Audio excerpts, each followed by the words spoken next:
मिलिए चेनचू से एक निराशाजनक कुंवारा हारा हुआ सबसे गरीबों में से एक जो एक छोटे से एक कमरे के खराब अपार्टमेंट में रहता है। उसके पिता पहले ही दूध खरीदने के लिए निकल चुके हैं और अगर यह काफी नहीं था तो उसकी गोल्ड डिगर गर्लफ्रेंड ने उसे छोड़कर एक अमीर लड़के के साथ चली गई जो उसका मनचाहा इस्तेमाल करता था। हाँ, रातों को भी। लेकिन एक दिन चेन को एक गॉडजिला ने काट लिया जो एक लिजर्ड पेट के रूप में छिपा हुआ था। और किसी तरह चेन अब किसी भी व्यक्ति के दिमाग को नियंत्रित कर सकता था, जिसमें सेक्सी लेडीज भी शामिल थीं। अब वह केवल बैठकर चाय पीते हुए सभी से ताकतवर और अमीर बन सकता था, जबकि वह गॉडजिला मॉन्स्टर को नियंत्रित करके लगातार लेवल अप कर रहा था। उसके जीवन में यह बदलाव तब आया जब वह एक सी इग्वाना की ओर आकर्षित हुआ, जो एक एम्फिबियस क्रीचर था और एक पेट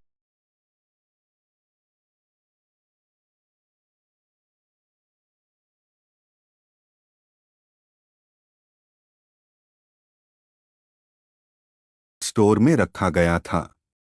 और अगर यह काफी नहीं था तो सी इग्वाना को खरीदना चेन के लिए लगभग अपनी किडनी बेचने जैसा था।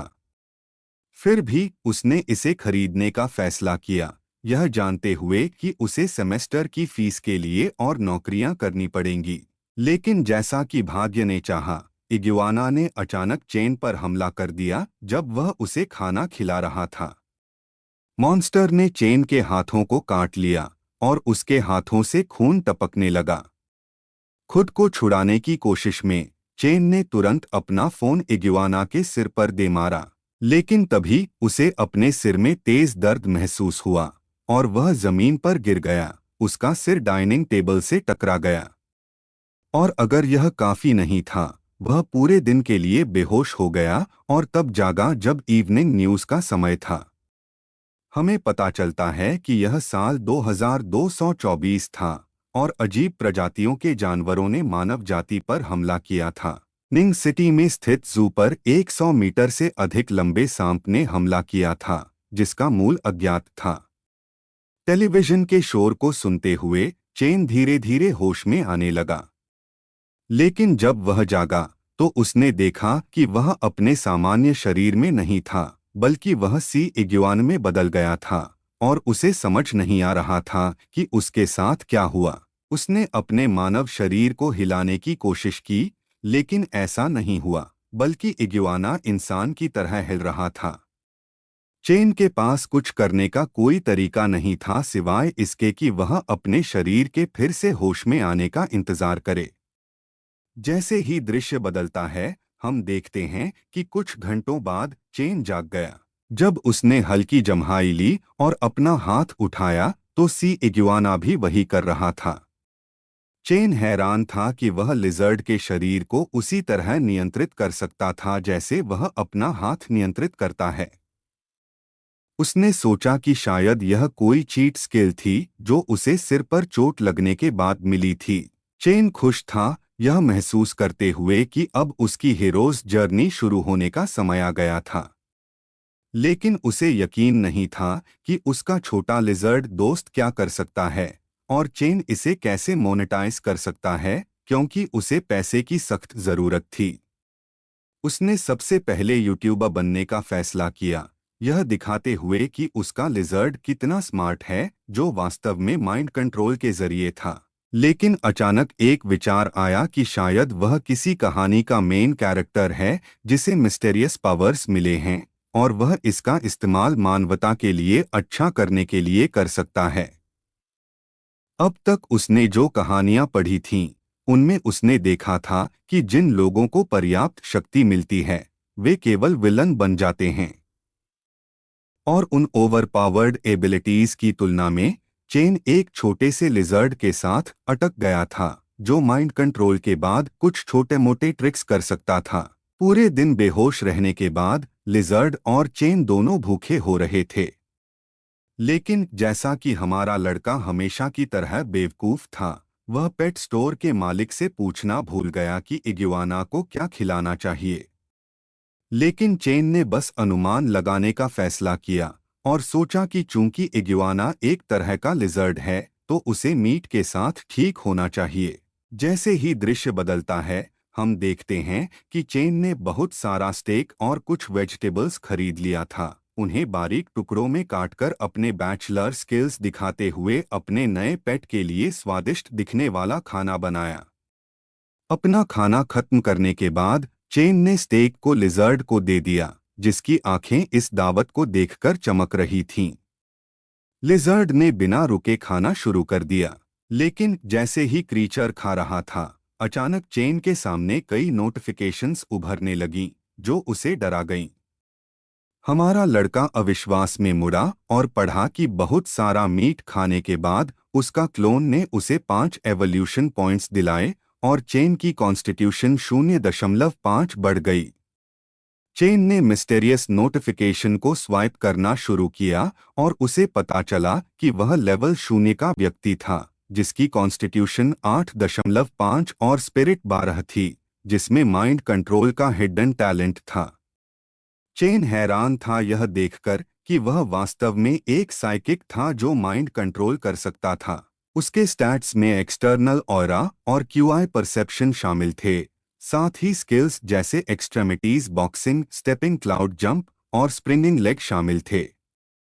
हमें पता चलता है कि पेट को उसका क्लोन माना जाता था और यह मिस्टेरियस लिजर्ड और इवॉल्व कर सकता था। चेन इस अचानक जानकारी से हैरान था, यह सोचते हुए कि क्या यह वह चीट कोड था जो उसे अपनी जिंदगी में मिला था। चेन ने अपने नरम मुक्कों को देखा, एक फ्लैशबैक को याद करते हुए जहां उसके पिता उसे मार्शल आर्ट्स की बुनियाद सिखा रहे थे, यह कहते हुए कि अगर उसने बिना फाउंडेशन समझे अभ्यास किया तो उसकी एबिलिटीज की जड़ बेकार होगी। लेकिन चूंकि हमारा लड़का उस समय बहुत छोटा था, वह इतने लंबे समय तक खड़े रहने के बाद थक गया और अपने पिता से बस एक ब्रेक मांगने लगा। लेकिन उसका पिता निर्मम था, यह कहते हुए कि आधे रास्ते में कुछ छोड़ देना बहुत कायरता है, और चेन कायर नहीं बनना चाहता था। इसलिए वह 100 मील दौड़ने लगा और एक छोटे से काले पत्थर की वजह से जमीन पर गिर गया। लेकिन पिता अभी भी उतने ही निर्मम थे। ऐसा लगता है कि हमारे लड़के को वाकई अपने पिता से कुछ इश्यूज थे। उस व्यक्ति ने चेन को बताया कि जब वह बड़ा होगा तो कोई और उसकी मदद करने नहीं आएगा, इसलिए उसे अभी समय रहते यह सीख लेना चाहिए। आखिरकार वह दिन आ गया जिसका आप सभी को इंतजार था, और पिता ने चेन को अपनी सारी बचत दे दी, यह कहते हुए कि उसे बहुत लंबी यात्रा पर जाना है क्योंकि पास की दुकान में दूध खत्म हो गया है। पिता चाहते थे कि चेन अपनी मार्शल आर्ट्स की यात्रा अकेले चले, क्योंकि दूध खरीदने में वाकई बहुत समय लगेगा। उस व्यक्ति ने हमारे लड़के को बताया कि उसे मार्शल आर्ट्स का अभ्यास करना नहीं छोड़ना चाहिए, और जब वह काफी मजबूत हो जाएगा तो वह अपनी आंखों से दुनिया के दूसरी तरफ को देख सकेगा।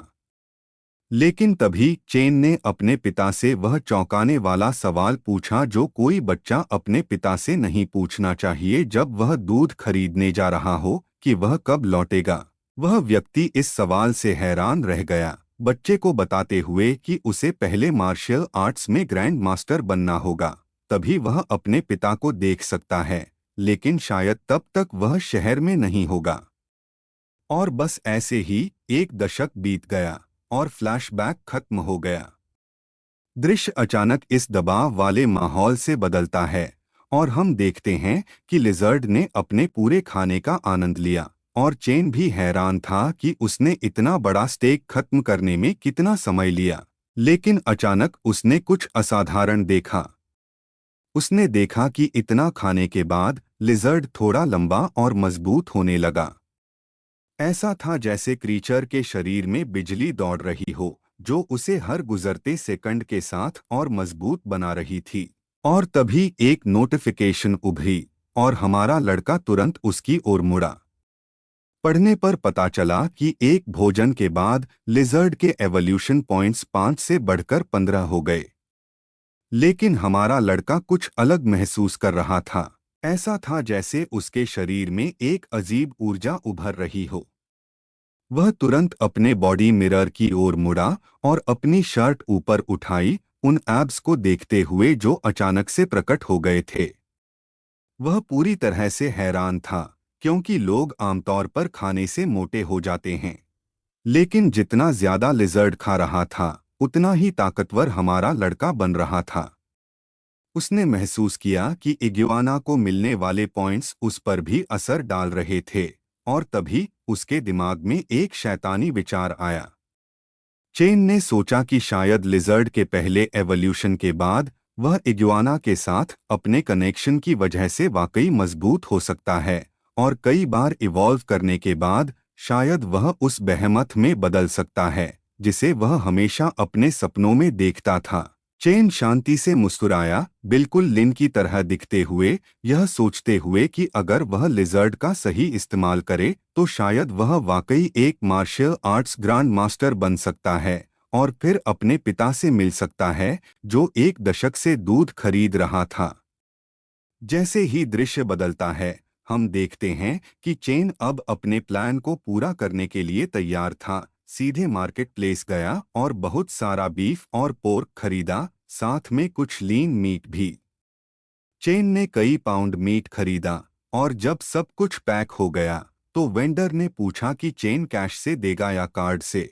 सब कुछ खरीदने के बाद चेन ने सोचा कि क्या इतना मीट वाकई काफी होगा। आखिरकार उसने सब कुछ अपनी सेकंड हैंड कार में डाला और घर की ओर ड्राइव किया।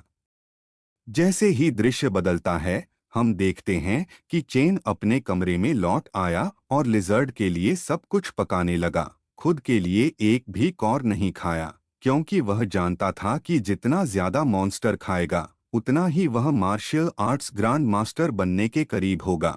मॉन्स्टर ने फिर से बिना रुके खाना शुरू किया और स्वादिष्ट भोजन को धीरे धीरे चखते हुए खाया। लिजर्ड ने प्लेट में मौजूद सब कुछ खत्म कर दिया। अपने पेट को देखने के बाद चेन को समझ आया कि लिजर्ड को बीफ पोर्क से ज्यादा पसंद आया। उसने भी अपने कुलिनरी स्किल्स को बढ़ाने का फैसला किया, क्योंकि वह जानता था कि मीट में थोड़ा और कमिन और स्पाइसेस डाले जा सकते थे। आखिरकार मॉन्स्टर की तरह खाने के बाद वह कमरे की एकमात्र खिड़की के पास गया और जमीन पर लेट गया, बाकी दिन के लिए चिर रहने का फैसला किया। जैसे ही दृश्य बदलता है, हम देखते हैं कि जब लिजर्ड सो रहा था, चेन अपने मार्शल आर्ट्स रूम में ट्रेनिंग कर रहा था, जहां वह सेंटर में मौजूद पंचिंग बैग को गौर से देख रहा था और उसे पागलों की तरह मार रहा था। यह कमरा एकमात्र चीज थी जो उसके पिता ने छोड़ी थी, क्योंकि वह पूरे दिन मार्शल आर्ट्स का अभ्यास करते थे। कुछ घंटों की ट्रेनिंग के बाद एक नोटिफिकेशन उभरी, जिसमें चेन को बताया गया कि उसकी एक्सट्रेमिटीज बॉक्सिंग एक्सपीरियंस 5 पॉइंट्स बढ़ गई। चेन खुश था यह देखकर कि लिजर्ड के खाना खत्म करने के बाद उसकी कॉन्स्टिट्यूशन बहुत सुधर गई थी और उसकी ट्रेनिंग प्रोग्रेस अब तेज थी, क्योंकि खाने की मात्रा और समय बीत चुका था। दृश्य 2 दिन बाद का है, जहां चेन अपने मार्शल आर्ट्स रूम में वापस था, बिना रुके ट्रेनिंग कर रहा था और पंचिंग बैग 2 दिन में ही तार-तार हो गया था। मेहनत से मजबूत होने का एहसास हमारे लड़के के लिए शानदार था, क्योंकि वह लगातार नतीजे देख रहा था। अब समय था कि वह अपनी नई फ्लाइंग अपर-कट किक आजमाए, और जैसे ही उसने पंचिंग बैग पर इम्पैक्ट किया, वह कमरे के एक कोने में उड़ गया, अपनी आखिरी सांस लेते हुए दीवार से टकराया और सेंटर से फट गया। जैसे ही सिस्टम विंडो उभरी, हमें पता चला कि चेन के पास 28 कॉन्स्टिट्यूशन पॉइंट्स और 16 स्पिरिट पॉइंट्स थे, और सी इग्वाना अगले स्टेज में इवॉल्व करने वाला था। बस 5 पॉइंट्स और चाहिए थे। चेन ने महसूस किया कि ट्रेडिशनल मार्शल आर्ट्स के दृष्टिकोण से वह अब मिंग रियन के पीक पर पहुंच गया था। उसे अपने पिता का फ्लैशबैक याद आया, जिन्होंने उसे बताया था कि मार्शल आर्ट्स के रियन्स को मिंग, डार्क और ट्रांसफॉर्मेशन में बांटा गया है, और मिंग रियन का पीक किसी को भी टॉप नॉच फाइटर बनाता है जो अकेले दसियों अपोनेंट्स से लड़ सकता है।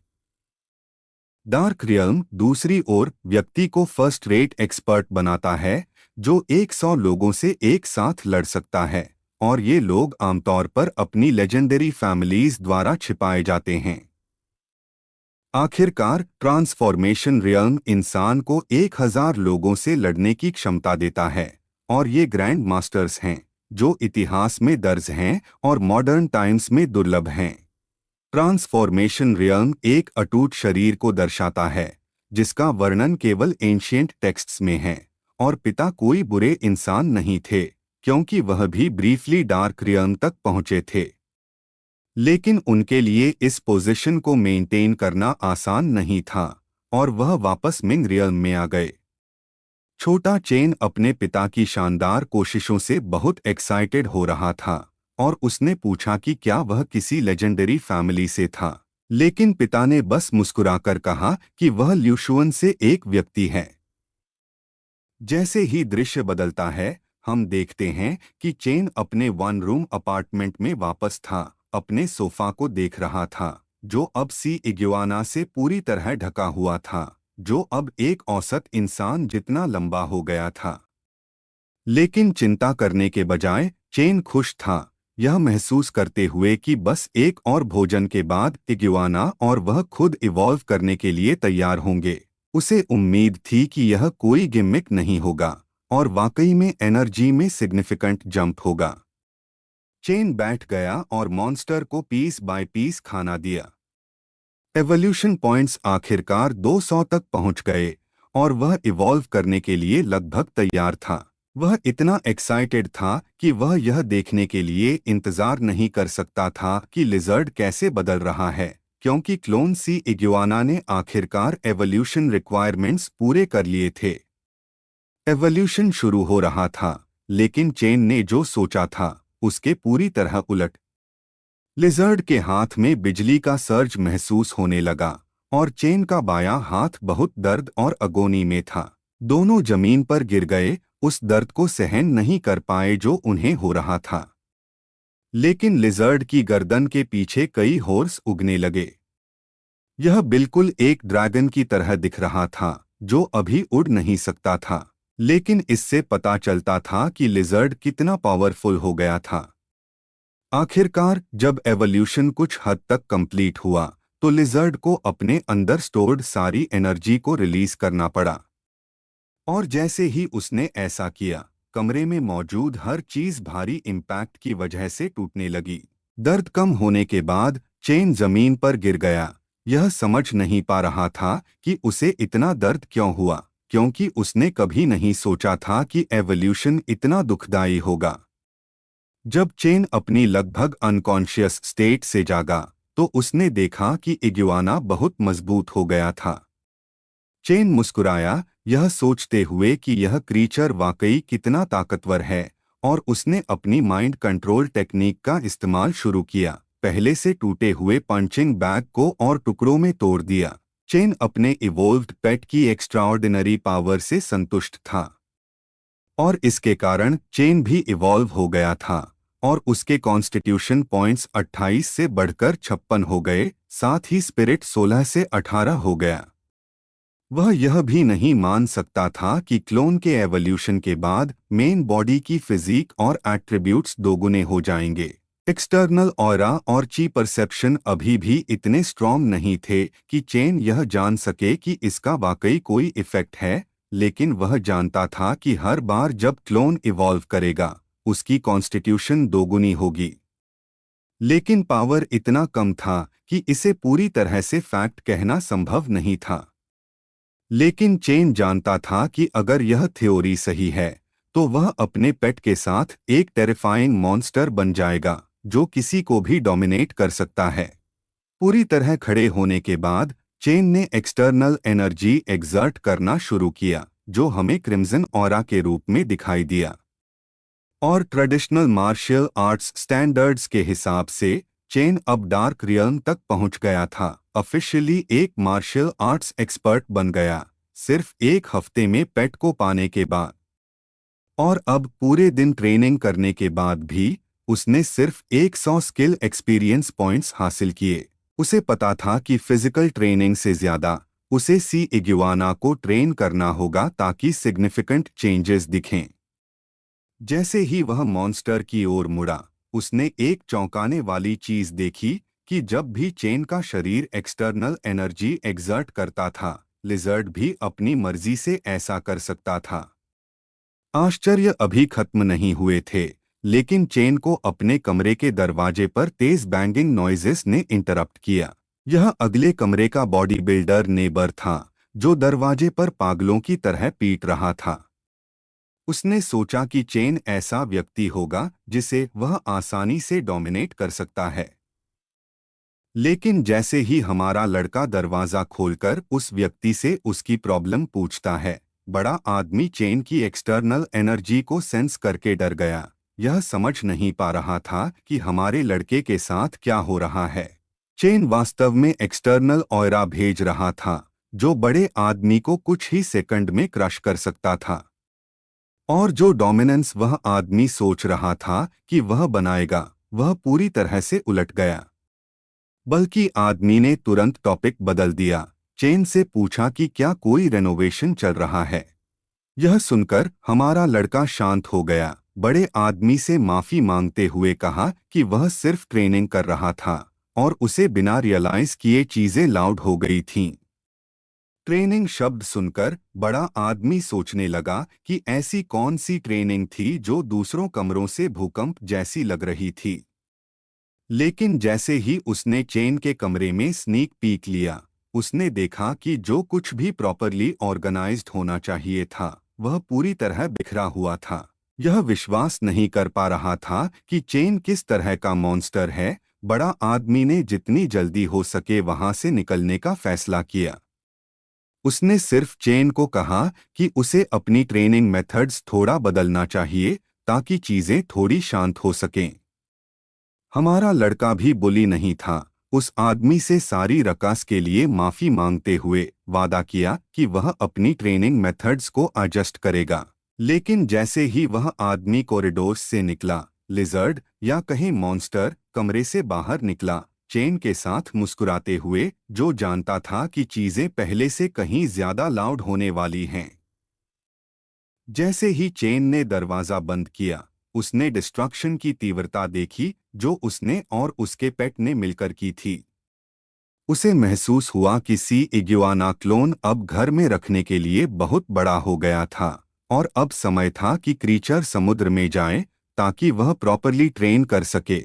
जैसे ही दृश्य बदलता है, हम देखते हैं कि चेन ने अपनी सेकंड हैंड कार, जिसके डैशबोर्ड पर बुलबसौर प्लशी था, का इस्तेमाल करके सी इग्युआना को समुद्र के पास पहुंचाया। और जैसे ही चेन और क्रीचर कार से उतरे, चेन ने अपनी माइंड कंट्रोल एबिलिटी का इस्तेमाल शुरू किया। क्रीचर को सी वाटर में ले जाकर डाइव करवाया। आखिरकार चेन ने अपनी एनर्जी सेंस एक्टिवेट की और लिजर्ड के 10 मीटर रेडियस में मौजूद कई क्रीचर्स को सेंस करना शुरू किया, क्योंकि यही उसकी एबिलिटीज की मौजूदा लिमिट थी। जैसे ही इग्युआना समुद्र में प्रे की तलाश कर रहा था, चेन ने अपनी विजन से देखा कि एक फाइव आइड फिश तैर रही थी। उसने इसे पहला प्रे बनाने का फैसला किया और इग्युआना ने तुरंत इंसेन स्पीड्स के साथ फिश की ओर तैरना शुरू किया। फिश भी हैरान थी, अचानक अपनी ओर आने वाले डूम को देखकर, और किसी तरह क्रीचर ने इग्युआना के रिलेंटलेस अटैक को डॉज कर लिया। लेकिन क्रीचर अपने प्रे को छोड़ने के लिए तैयार नहीं था और तुरंत अपना मुंह खोलकर फिश की नेक को नॉक लिया और क्रीचर को धीरे धीरे लेकिन पूरी तरह से डाइजेस्ट कर लिया। खाने और डाइजेशन के बाद चेन को नोटिफिकेशन मिली कि म्यूटेटेड फिश खाने के बाद सी इग्युआना ने 10 एवोल्यूशन पॉइंट्स हासिल किए और चेन को भी +1 फिजिक पॉइंट मिला। चेन ने गौर किया कि एवोल्यूशन के बाद बीफ और पोर्क खाने से केवल एक एवोल्यूशन पॉइंट मिलता था, लेकिन जैसे ही इग्युआना ने म्यूटेटेड फिश खाया, उसे 10 पॉइंट्स मिले, जो काफी अच्छा नंबर था। चेन ने महसूस किया कि समुद्र में इन म्यूटेटेड क्रीचर्स के उभरने से वह इग्युआना को अगले स्टेज में जल्दी इवॉल्व कर सकता है। और हाल की न्यूज़ जो पूरी दुनिया में आ रही थी, चेन को यकीन था कि दुनिया अब उतनी शांत नहीं थी जितनी पहले थी। जैसे ही दृश्य बदलता है, हम देखते हैं कि इग्युआना लगातार कई म्यूटेटेड फिशेस का शिकार कर रहा था और क्रीचर द्वारा किया गया मासकर पानी में स्पष्ट था क्योंकि कई फिशेस की हड्डियां समुद्र में तैर रही थीं। लेकिन अचानक एक रिमाइंडर नोटिफिकेशन उभरी जिसमें चेन को बताया गया कि उसका क्लोन रोजाना 100 एवोल्यूशन पॉइंट्स की कैप तक पहुंच गया है और आज के लिए और पॉइंट्स नहीं मिल सकते।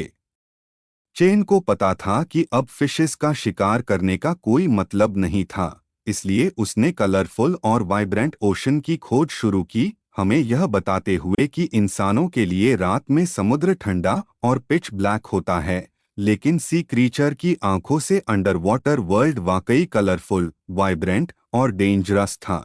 एम्फिबियन होने के नाते चेन जानता था कि इग्युआना लंबे समय तक पानी के नीचे रह सकता है, लेकिन उसके पास गिल्स नहीं हैं, इसलिए उसे समय समय पर सांस लेने के लिए सरफेस पर आना पड़ता है।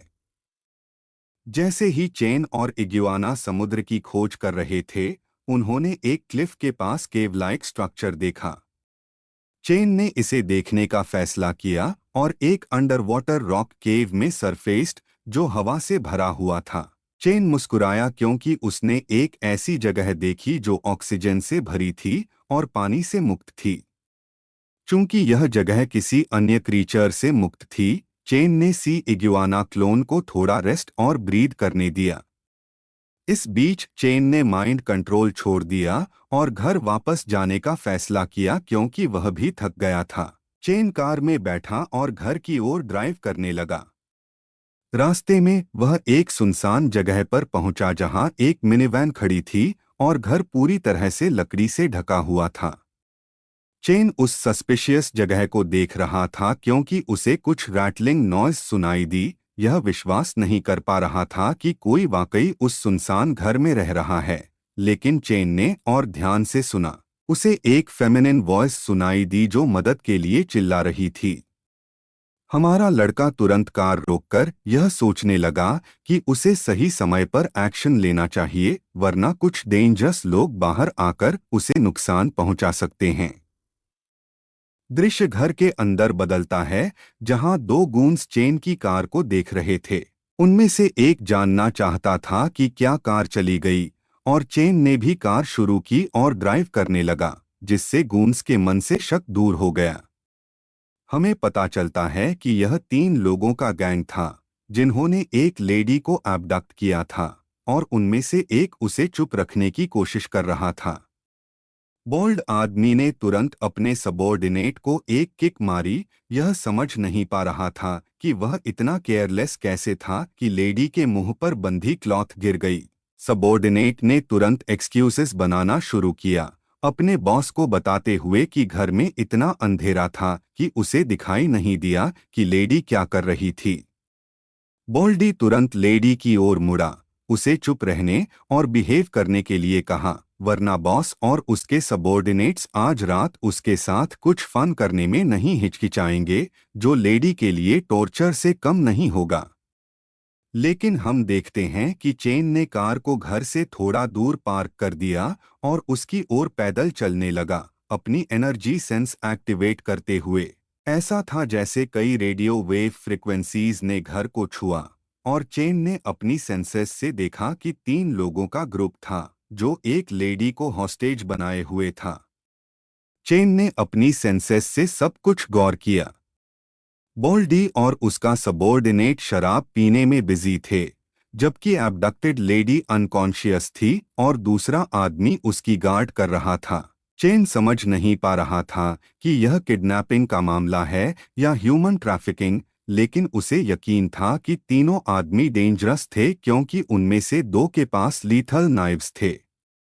चेन ने आखिरकार फैसला किया कि वह तीनों को एक झटके में डील करेगा क्योंकि इसमें मैक्सिमम शॉक वैल्यू होगा और इंस्टैंटेनियसनेस की वजह से हॉस्टेज को खतरे में डाले बिना। चेन एक लीथल स्टांस के साथ तैयार हुआ और तुरंत दरवाजा किक करके खोल दिया। तीनों गूंस समझ नहीं पाए कि अचानक क्या हो रहा है, लेकिन उन्होंने इंस्टिंक्टिवली अपने नाइव्स पकड़ लिए और इम्मिनेंट डेंजर के लिए तैयार हो गए। लेकिन चेन फ्लैश की तरह तेज था, सबॉर्डिनेट को किक मारकर और बोल्डी को कोर तक शॉक कर दिया। हेयरलेस ब्रैट तुरंत चेन के पीछे गया, जंप करके उस पर अटैक करने के लिए तैयार। लेकिन चेन ने तुरंत मार्शल आर्ट्स की पावर के साथ उस आदमी को टॉर्च किया और उसके सिर पर एक ग्रेट पंच मारी। वह आदमी कई मीटर दूर उड़ गया, लेकिन किसी तरह उसके एक और सबॉर्डिनेट ने उसे पकड़ लिया। उस आदमी ने बॉस को थोड़ा रेस्ट करने को कहा, जबकि वह इंट्रूडर का ध्यान रखता है। हमें पता चलता है कि यह आदमी निंग था, जो वॉन्ग फिस्ट में एक्सपर्ट था। उसने अपनी फाइटिंग स्टांस ली और चेन से पूछा कि वह किस तरह का मार्शल आर्टिस्ट है। चेन ने भी खुद को ल्यूशुअन 8 एक्सट्रेमिटीज बॉक्सर के रूप में इंट्रोड्यूस किया और दोनों मार्शल आर्टिस्ट्स के बीच फाइट शुरू हो गई। निंग ने तुरंत अपना पहला अटैक ताओ लो फिस्ट हमारे लड़के पर किया, लेकिन चेन ने स्विफ्टली इस फिस्ट को अपने एक हाथ से डिफ्लेक्ट किया, जबकि दूसरा हाथ मोड़कर वॉन्ग फिस्ट मास्टर के हाथ को डिफेंस में बांध लिया। निंग ने भी एक किक का इस्तेमाल किया, चेन के चेहरे पर लेफ्ट अपर कट मारते हुए, जिससे वह बैलेंस खोकर जमीन पर गिर गया। चेन ने महसूस किया कि निंग वाकई एक मार्शल आर्ट्स एक्सपर्ट था, जो चेन जैसे डेंजरस व्यक्ति के साथ हैंड टू हैंड फाइट कर सकता था। लेकिन हमारा लड़का अभी हार मानने और डिफीट स्वीकार करने को तैयार नहीं था। तुरंत खड़ा हुआ और निंग को शॉक करते हुए अपनी एक्सट्रेमिटीज बॉक्सिंग की सबसे lethal technique iron mountain slam का इस्तेमाल किया। निंग ने अपनी चेस्ट पर नंबिंग थ्रस्ट महसूस किया और इम्पैक्ट की वजह से कई मीटर दूर उड़ गया। लेकिन जैसे ही डस्ट और डेब्री साफ हुआ, हम देखते हैं कि निंग वास्तव में मुस्कुरा रहा था, भले ही वह दर्द में था, क्योंकि उसके लिए यह इंटरेस्टिंग हो रहा था। माउंटेन से नीचे आने के बाद उसने कभी नहीं सोचा था कि उसे 8 एक्सट्रेमिटीज बॉक्सिंग का रियल डिसाइपल मिलेगा, और आयरन माउंटेन स्लैम इस टेक्निक का अल्टीमेट मूव था, जिसकी बहुत डेंजरस रेप्यूटेशन थी। लेकिन इम्प्रेस्ड होने के बजाय चेन ने उस आदमी को बताया कि यह वाकई शेम की बात है। समझ नहीं पा रहा था कि चेन वास्तव में क्या कहना चाहता है। निंग ने उसे एक्सप्लेन करने को कहा। यह सुनकर हमारा लड़का निंग की ओर बढ़ने लगा, यह कहते हुए कि उसे नहीं लगा था कि एक थग जो वॉन्ग फिस्ट टेक्निक में इतना डिसेंट है, मिलेगा। वॉन्ग फिस्ट टेक्निक के डिसाइपल के लिए इतना क्रूकेड पाथ चुनना वाकई शेमफुल था। निंग इस इंसल्ट पर मुस्कुराया, चेन को बताते हुए कि वह सिर्फ एक यूनिवर्सिटी का स्टूडेंट है, जो अभी तक दुनिया के एक्चुअल वर्किंग को नहीं जानता। निंग के अनुसार अगर कोई दूसरों से आगे निकलना चाहता है, तो उसे जो भी करना पड़े करना होगा। वह आदमी लगभग इनसेन था, क्योंकि वह हमारे लड़के पर जंप करने लगा। निंग चेन की दोनों आंखों को डैमेज करने के लिए तैयार था, जिससे वह पूरी तरह ब्लाइंड हो जाता। लेकिन चेन उतना ही तेज था जितना कोई हो सकता है। निंग को किक मारकर उससे पहले ही दूर कर दिया। वह आदमी जमीन पर गिर गया, कई बार रोलिंग करके रुका। चेन ने महसूस किया कि दो मार्शल आर्टिस्ट्स के बीच बैटल वाकई डेंजरस थी, और निंग से मिलने वाली स्ट्रेंथ भी dozens of strong muscle man से कहीं ज्यादा इंटेंस और डेंजरस थी। लेकिन चेन अभी भी अपनी स्ट्रेंथ को प्रॉपरली कंट्रोल नहीं कर पा रहा था, और यह गूंस के लिए वाकई बैड था, क्योंकि अब उनके लिए हमारे लड़के को हराने का कोई तरीका नहीं था, क्योंकि वह कोई मॉडरेशन नहीं कर रहा था। चेन को भी पता था कि उसे अपनी स्ट्रेंथ पर कंट्रोल मास्टर करने की प्रैक्टिस करनी होगी, लेकिन यह काम किसी और दिन का था। जैसे ही वह मुड़ा, उसने देखा कि किडनैप्ड लेडी चिल्लाने की कोशिश कर रही थी, भले ही वह बाउंड थी। चेन ने तुरंत सारी रोप्स को स्नैप कर दिया जो लेडी को बांध रही थीं, और वह तुरंत हमारे लड़के से लिपट गई, क्योंकि वह वाकई बहुत डरी हुई थी। हमारा लड़का लेडी को कंसोल करने लगा, यह कहते हुए कि अब सब ठीक है, लेकिन लेडी ने चेन को उसकी जान बचाने के लिए बार बार धन्यवाद दिया। चेन मुस्कुराया, उसे अपना फोन देते हुए कहा कि वह अपनी आंखें पोंछे और पुलिस को कॉल करे जब वह चला जाए। लेकिन वह चाहता था कि लेडी पुलिसमैन को बताए कि उसे चेन का चेहरा ठीक से नहीं दिखा, क्योंकि अगर डिपार्टमेंट इन्वेस्टिगेट करती है तो चेन को और बड़ी प्रॉब्लम हो सकती थी। लेडी ने भी समझ लिया कि चेन ऐसा क्यों कर रहा है और वादा किया कि वह किसी को नहीं बताएगी कि उसे किसने बचाया। 10 मिनट बाद पूरी पुलिस वैन ने उस सुनसान घर के पास अपनी गाड़ी पार्क की और सारे गूंस को लेडी के साथ पकड़ लिया। लेकिन पुलिसमैन भी हैरान थे कि सारे गूंस पहले से ही फाइटिंग की वजह से अनकॉन्शियस थे। जैसे ही दृश्य बदलता है, हम स्टेशन पर पहुंचते हैं, जहां हम एक लेडी ऑफिसर ग्वान से मिलते हैं, जो सिक्योरिटी एजेंसी पुलिस से थी। वह डेप्यूटी चीफ के ऑफिस में थी, जो जानकारी उसने मांगी थी, उसे देने के लिए। उसने रिपोर्ट करना शुरू किया कि डिटेक्टिव्स ने सुनसान घर के टूटे हुए दरवाजे पर क्लियर फुटप्रिंट्स देखे थे।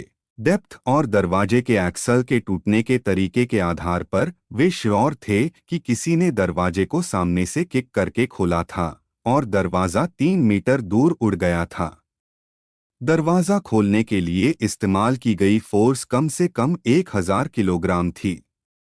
किडनैपर्स की सिचुएशन के अनुसार 2 की मौत उनके इंजरीज की वजह से हो गई और एक मेजर कॉन्कशन की वजह से वेजिटेटिव स्टेट में चला गया। एब्डक्टेड लेडी, जिसका नाम लिन था, के अनुसार जिसने उसे बचाया वह रात में मास्क पहने हुए था और वह बता नहीं सकती थी कि वह कैसा दिखता था। इस बीच हम देखते हैं कि डेप्यूटी चीफ सारे रिपोर्ट्स को देख रहा था। यह विश्वास नहीं कर पा रहा था कि दरवाजा खोलने की स्ट्रेंथ इतनी थी, क्योंकि किंग ऑफ बॉक्सिंग भी मशीन की मदद से अधिकतम 800 किलोग्राम फोर्स एक्सर्ट कर सकता था। रियल लाइफ में वह आदमी यह विश्वास नहीं कर पा रहा था कि कोई इतनी भारी मात्रा में फोर्स प्रोड्यूस कर सकता है। लेकिन दूसरी ओर लेडी ऑफिसर इतनी शॉक्ड नहीं थी, क्योंकि उनके अनुसार भले ही उस आदमी की स्ट्रेंथ इतनी इनह्यूमन थी, शहर में हाल ही में और भी स्ट्रेंज चीजें हो रही थीं। लेकिन इससे पहले कि लेडी आगे बोल पाती, आकाश में कई थंडरबोल्ट्स गिरने लगे और डेप्यूटी चीफ और ऑफिसर दोनों ने देखा कि शहर में एक बहुत बड़ा स्टॉर्म आ रहा था। इस बीच दृश्य बदलता है और हम देखते हैं कि चेन फिर से समुद्र के पास था, इग्वाना के बाहर आने का इंतजार कर रहा था। लेकिन उसने देखा कि कुछ स्ट्रेंजर्स एक बोट से समुद्र के पास आए।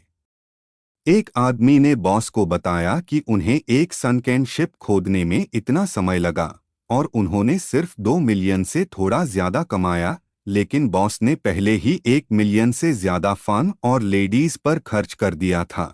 बॉस ने बोलना शुरू किया और अपने सबॉर्डिनेट्स को बताया कि वे वाकई शॉर्ट साइटेड थे, क्योंकि पैसा एक एक्चुअल बिग शॉट वुमन पर इन्वेस्ट किया गया था, जो उनके पैसे को बहुत कम समय में मल्टीप्लाई कर सकती थी।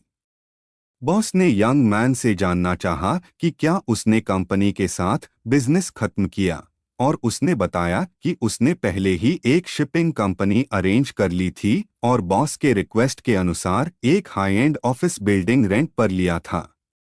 साथ ही उसने प्रेटीएस्ट गर्ल्स को सेक्रेटरीज और फ्रंट डेस्क मैनेजर्स के लिए हायर करने के लिए एक हेडहंटिंग कंपनी को काम पर रखा था। उस आदमी को यकीन था कि बॉस उनके काम से डिसअपॉइंटेड नहीं होगा। आखिरकार बॉस ने खुलासा किया कि उसके पास अंडर वाटर ब्रीदिंग एबिलिटी थी, जो हाल ही में अवेकन हुई थी, और उसने एक प्लान बनाया था कि वे समुद्र में कई सनकेन शिप्स ढूंढेंगे जो मॉन्स्टर्स की वजह से डिस्ट्रॉयड हो गए थे।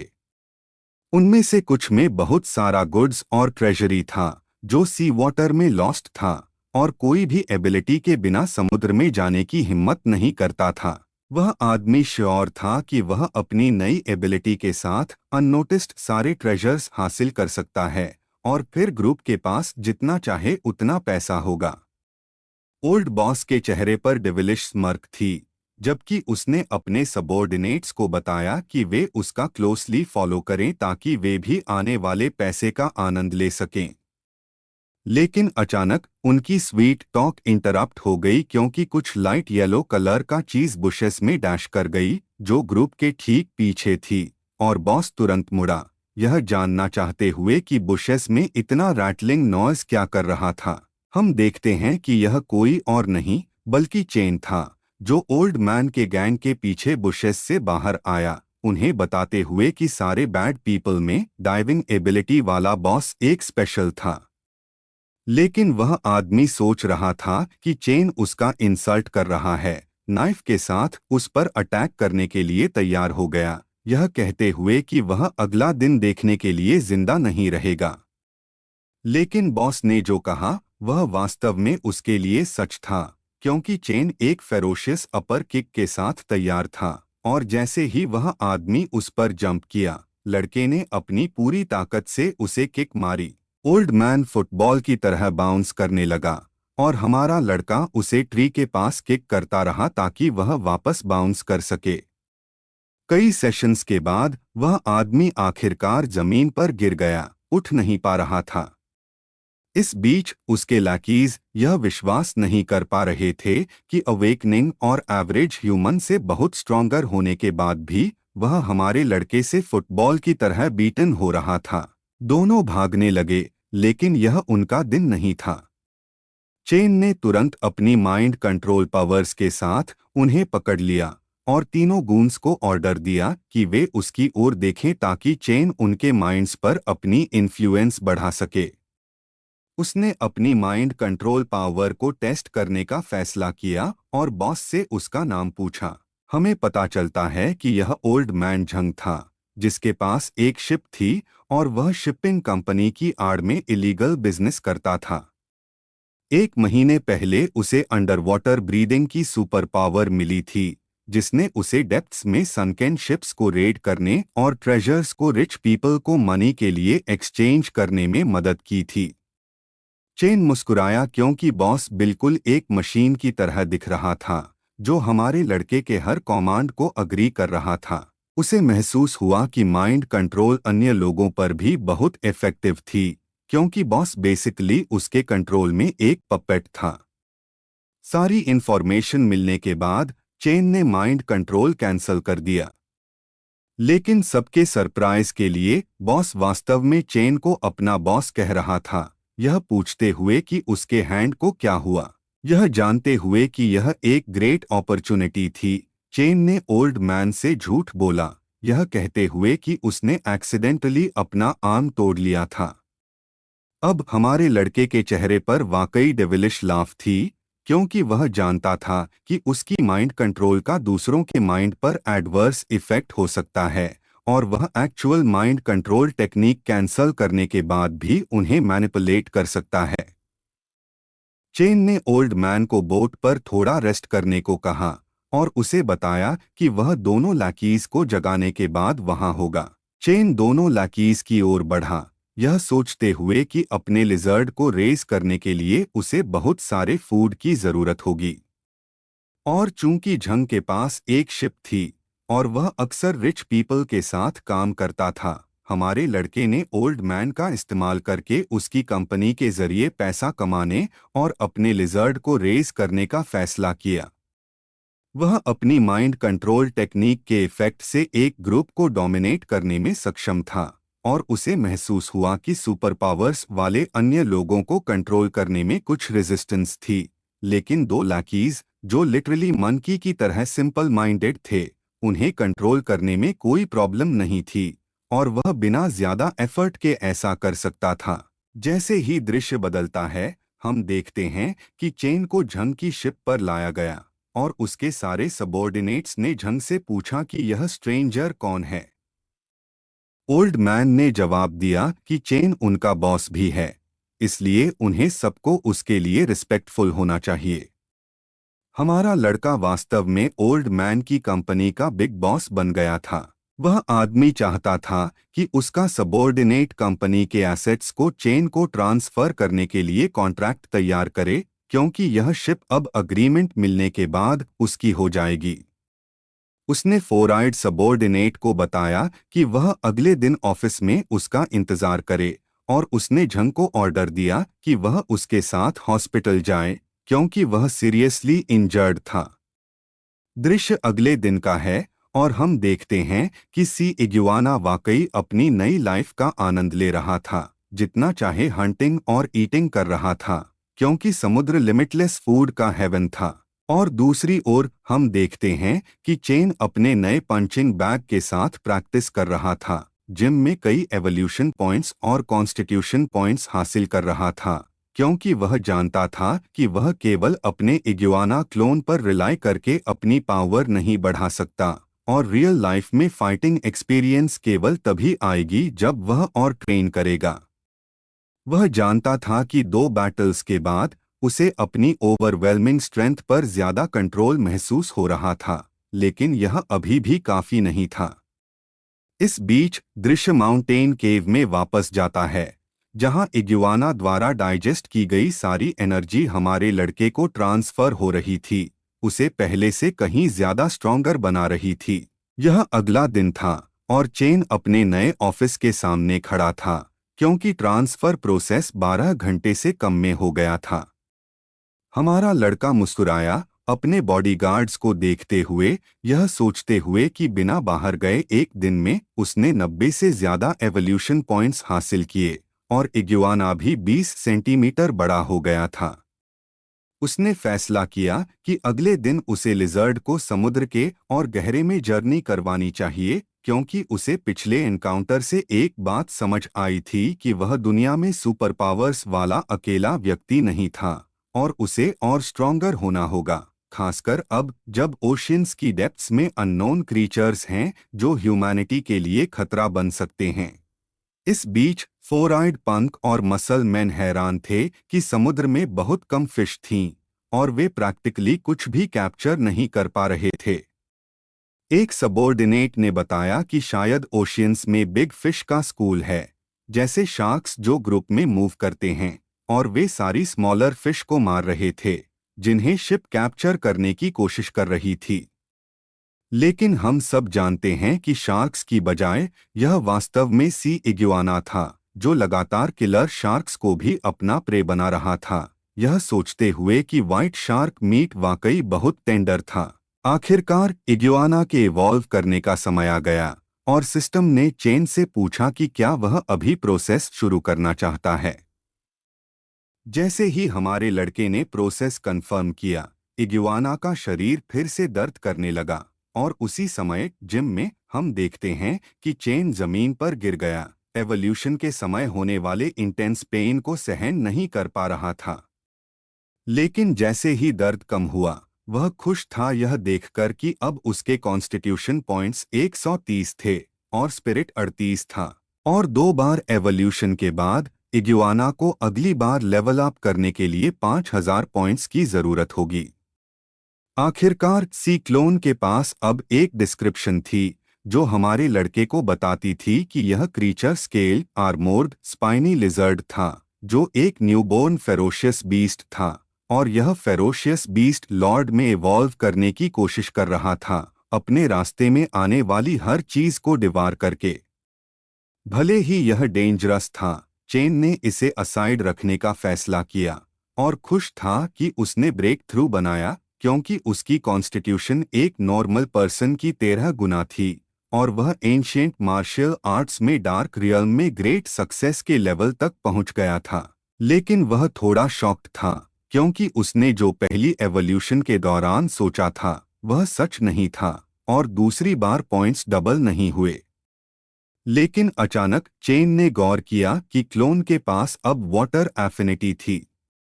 इस नई एबिलिटी को टेस्ट करने के लिए चेन ने तुरंत अपनी माइंड कंट्रोल स्किल्स के जरिए इग्वाना से कनेक्ट किया, यह महसूस करते हुए कि क्रीचर बहुत बड़ा हो गया था और उसकी बोन डेंसिटी पहले से कई गुना ज्यादा थी, उसका वेट 4 या 5 टन तक पहुंच गया था। लेकिन डिफरेंस केवल फिजिकल नहीं था, और चेन ने गौर किया कि इग्वाना की पावर दोगुनी हो गई थी और उसके क्लॉस स्टील के बराबर थे, जो पहले से कहीं ज्यादा एक्सप्लोसिव थे। क्रीचर अब 27 किलोमीटर प्रति घंटे की स्पीड से स्विम कर सकता था, जो एक लार्ज शिप से भी तेज था। आखिरकार वाटर एफिनिटी की वजह से इग्वाना अब स्विम करते समय बहुत कम नॉइज करता था और रेजिस्टेंस भी कम महसूस करता था। जैसे ही दृश्य बदलता है, हम ऑफिस में वापस आते हैं, जहां चेन ने लाकीज को कॉल किया। यह पूछते हुए कि क्या हाल ही में कोई रिच गाय उनके ट्रेजर्स के लिए पूछ रहा था। जब उसने नेगेटिव टोन में जवाब देने वाले आदमी को सुना तो उसने टॉपिक स्विच किया। उससे पूछा कि सनकेन शिप्स के बारे में रिसर्च कैसी चल रही है। फोन के दूसरी ओर मौजूद आदमी ने चेन को बताया कि उन्होंने कुछ लोकेशंस ढूंढ लिए हैं जहां सनकेन शिप्स हैं, लेकिन बॉस झंग के बिना, जो पानी में ब्रीद कर सकता है, वे आगे एक्सप्लोर नहीं करने वाले थे। लेकिन चेन ने तुरंत उन्हें कहा कि चिंता न करें, क्योंकि उसके पास दूसरी प्लान्स थे। उसने वर्ल्ड मैप पर नजर डाली और महसूस किया कि कंट्री जेड और कंट्री एच के शैलो वाटर एरिया की राउट्स को ज्यादातर एक्सप्लोर कर लिया गया था और वहां कोई ट्रेजर बाकी नहीं था। लेकिन डीप सी एरिया में अभी भी बहुत सारे प्राइसलेस शिप्स थे जहां सी इग्वाना एक्सप्लोर कर सकता था। जैसे ही दृश्य बदलता है, हम समुद्र के साउथ ईस्ट एरिया में आते हैं, 25 किलोमीटर ऑफशोर, जहां चेन इग्वाना क्लोन को कंट्रोल कर रहा था, यह महसूस करते हुए कि हाल की एवोल्यूशन के बाद क्रीचर अब डीप वाटर में ब्रीद कर सकता था, और उसकी परसेप्शन भी इतनी बढ़ गई थी कि वह 25 किलोमीटर रेडियस में एरिया को फील कर सकता था। जैसे ही इग्वाना ने सनकेन शिप की खोज शुरू की, चेन ने सोचा कि बहुत सारा पैसा कमाने का पॉइंट वास्तव में लाइफ का थोड़ा एंजॉय करना और उस पैसे को डबल करने के लिए काम करना था। आखिरकार उसने माइंड कंट्रोल कैंसल किया और अपने स्मार्टफोन को देखा, यह जानते हुए कि लगभग 11 बजे थे। उसने फैसला किया कि उसे भी अपने लिए कुछ खाना चाहिए, और इस बार उसके पास वाकई अच्छी चीजों पर खर्च करने के लिए पैसा था। लेकिन जैसे ही दृश्य बदलता है, हम एक लेडी को टाइट जिम क्लोथिंग में देखते हैं, जो ऑलमोस्ट ड्रंक थी और सिटी की पेडेस्ट्रियन स्ट्रीट में एक डम्मी बॉटल के पास सो रही थी। हम देखते हैं कि चेन भी पेडेस्ट्रियन स्ट्रीट पर था, क्योंकि वह रेस्टोरेंट्स से एक्सपेंसिव फूड ट्राई करना चाहता था। वह वाकई एक नाइस रेस्टोरेंट में घुसा, लेकिन वहां एक मील की कीमत 3,000 थी। भले ही उस समय उसकी सेविंग्स केवल 20,000 थी, लेकिन वह जानता था कि वह जल्द ही ओल्ड मैन की कंपनी को टेक ओवर करने वाला है, इसलिए उसे कम से कम यह टेस्ट करना चाहिए कि रिच होने का फीलिंग कैसा होता है। लेकिन सारा खाना एंजॉय करने के बाद जब चेन वापस जा रहा था, उसने कुछ मेल्स को देखा जो उस लेडी के साथ कुछ डर्टी करने की कोशिश कर रहे थे, जिसे हमने फुटपाथ पर पोल के पास देखा था। चेन ने एक सेकंड के लिए भी नहीं सोचा, उन पुरुषों को कॉल किया जो रॉन्ग थिंग्स करने की कोशिश कर रहे थे। वह मुस्कुरा रहा था, यह सोचते हुए कि अपनी बढ़ती स्ट्रेंथ के साथ उसका मार्शल आर्ट्स के लिए पैशन भी अवेकन हो रहा था, और वह अचानक और कंपैशनेट पर्सन बन रहा था। जब तक नॉर्मल गूंस के साथ कोई रियल डेंजर नहीं था, उसे दूसरों की हेल्प करने में कोई प्रॉब्लम नहीं थी। इस बीच थग्स मुड़े और चेन ने देखा कि उनमें से एक के हाथ में शार्प नाइफ थी। वे सोच रहे थे कि चेन कोई पुशओवर है, उसे गेट लॉस्ट करने को कहा ताकि वे प्रिटेंड कर सकें कि उसने उन्हें नहीं देखा। लेकिन पूरी तरह अपोजिट हुआ, क्योंकि चेन ने अपनी indomitable aura of crimson red release की। लोग एक टीनेज बॉय से ऐसी पावर उभरते देखकर शॉक्ड थे। ऐसा था जैसे गूंस को एक फेरोशियस बीस्ट ने घूर लिया हो। इंडोमिटेबल ऑरा को सेंस करने के बाद थग्स ने भागने का फैसला किया, क्योंकि वे इतने पावरफुल व्यक्ति से ट्रैश्ड नहीं होने वाले थे। लेकिन तभी ड्रंक लेडी ने उन पर हंसना शुरू किया, यह कहते हुए कि वे रियल मैन नहीं हैं, क्योंकि वे फाइट करने से डर रहे थे। चेन को भी लगा कि वुमन वाकई क्रेजी थी, गूंस को ऐसे टॉन्ट करना, अपनी सेफ्टी की परवाह किए बिना। गूंस को भी समझ आ गया कि यह ऐसी वुमन थी जो उन्हें हर दिन नहीं मिलती, और वे यह नहीं चाहते थे कि फीमेल सोचे कि वे वीक हैं। और दोनों इतने डम थे कि इंडोमिटेबल ऑरा के बाद भी उन्हें लगा कि हमारे लड़के से डरने की कोई रीजन नहीं है, क्योंकि वह भी सिर्फ एक गाय था, और वे भी। दूसरा भी हमारे लड़के पर जंप करने के लिए तैयार हो गया, क्योंकि उन्हें लगा कि वे उसे टेक डाउन कर सकते हैं। चेन पहले से ही अपनी एक्सट्रेमिटीज फाइटिंग स्टांस के साथ तैयार था, इस बार अपनी ऑरा को कंट्रोल करते हुए ताकि स्ट्रेंथ के साथ ओवरडू न हो। लेकिन जैसे ही उसने सिंगल किक मारी, पुरुष कई मीटर दूर जमीन से उड़ गए। भले ही चेन ने अपनी स्ट्रेंथ का सिर्फ 10% इस्तेमाल किया था। यह इतना लीथल था कि अगर 100% होता तो किक उनकी हड्डियों को चूर कर देती और उन्हें स्क्विशी मश में बदल देती। लेकिन चेन ने महसूस किया कि उसे इस बार गूंस को जाने देना चाहिए, क्योंकि उन्होंने इतना बुरा कुछ नहीं किया कि डेथ सेंटेंस डिजर्व करें।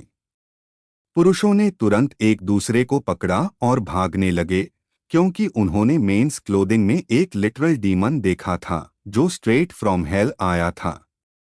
लेकिन चेन अचानक उस गर्ल पर ध्यान दे रहा था जो क्रेजी की तरह हंस रही थी और कॉम्प्लीमेंट कर रही थी कि हमारा लड़का इतना स्ट्रांग है। हमारा लड़का समझ नहीं पा रहा था कि लेडी वाकई इतनी गुफी थी या उसे इतना ड्रग्ड कर दिया गया था कि उसने कॉन्शियसनेस खो दी थी। चेन ने तुरंत गर्ल को ब्लॉक किया, जबकि वह अपनी टू इम्पोर्टेंट मेलन्स को हमारे लड़के के हाथ पर पुश कर रही थी। उसने पुलिस को कॉल किया और बताया कि एक वुमन थी जो बार के बाहर ड्रग्ड लग रही थी और वह थोड़ी कॉम्प्रोमाइज्ड भी दिख रही थी। लेकिन लेडी समझ नहीं पा रही थी कि चेन पुलिस को क्यों कॉल कर रहा था, बजाय इसके कि वह गर्ल को अपने साथ होम ले जाए और उसका वे बनाए। लेकिन यह हमारे सिग्मा कैरेक्टर का इंटेंशन नहीं था। कुछ मिनट बाद पुलिस पहुंची और लेडी हमारे लड़के पर थोड़ा एंग्री थी, यह कहते हुए कि वह नो फन था। इस बीच चेन को परवाह नहीं थी कि लेडी क्या सोच रही थी। पुलिस को बताया कि वह वही था जिसने उन्हें फर्स्ट प्लेस में कॉल किया था। उसने पुलिस को बताया कि वह मिडनाइट स्नैक के लिए निकला था और उसने लेडी को देखा जो बार से ड्रंक होने के बाद अनकॉन्शियस थी। आखिरकार सब कुछ खत्म होने के बाद चेन बस घर जाना चाहता था और जाइंट लिजर्ड को कंट्रोल करके सनकेन शिप ढूंढना चाहता था और रिच बनना चाहता था। जैसे ही दृश्य बदलता है, हम देखते हैं कि चेन जाइंट लिजर्ड के शरीर में था और फोर आइड ब्रैट ने जिस लोकेशन पर सनकेन शिप होने की बात कही थी वहां पहुंच गया। क्रीचर अपनी परसेप्शन टेक्निक का इस्तेमाल कर रहा था और 20 मीटर रेडियस तक देख सकता था, लेकिन वह जानता था कि उसे इसे और इम्प्रूव करना होगा ताकि वह अपने पेट का और एफिशिएंटली इस्तेमाल कर सके।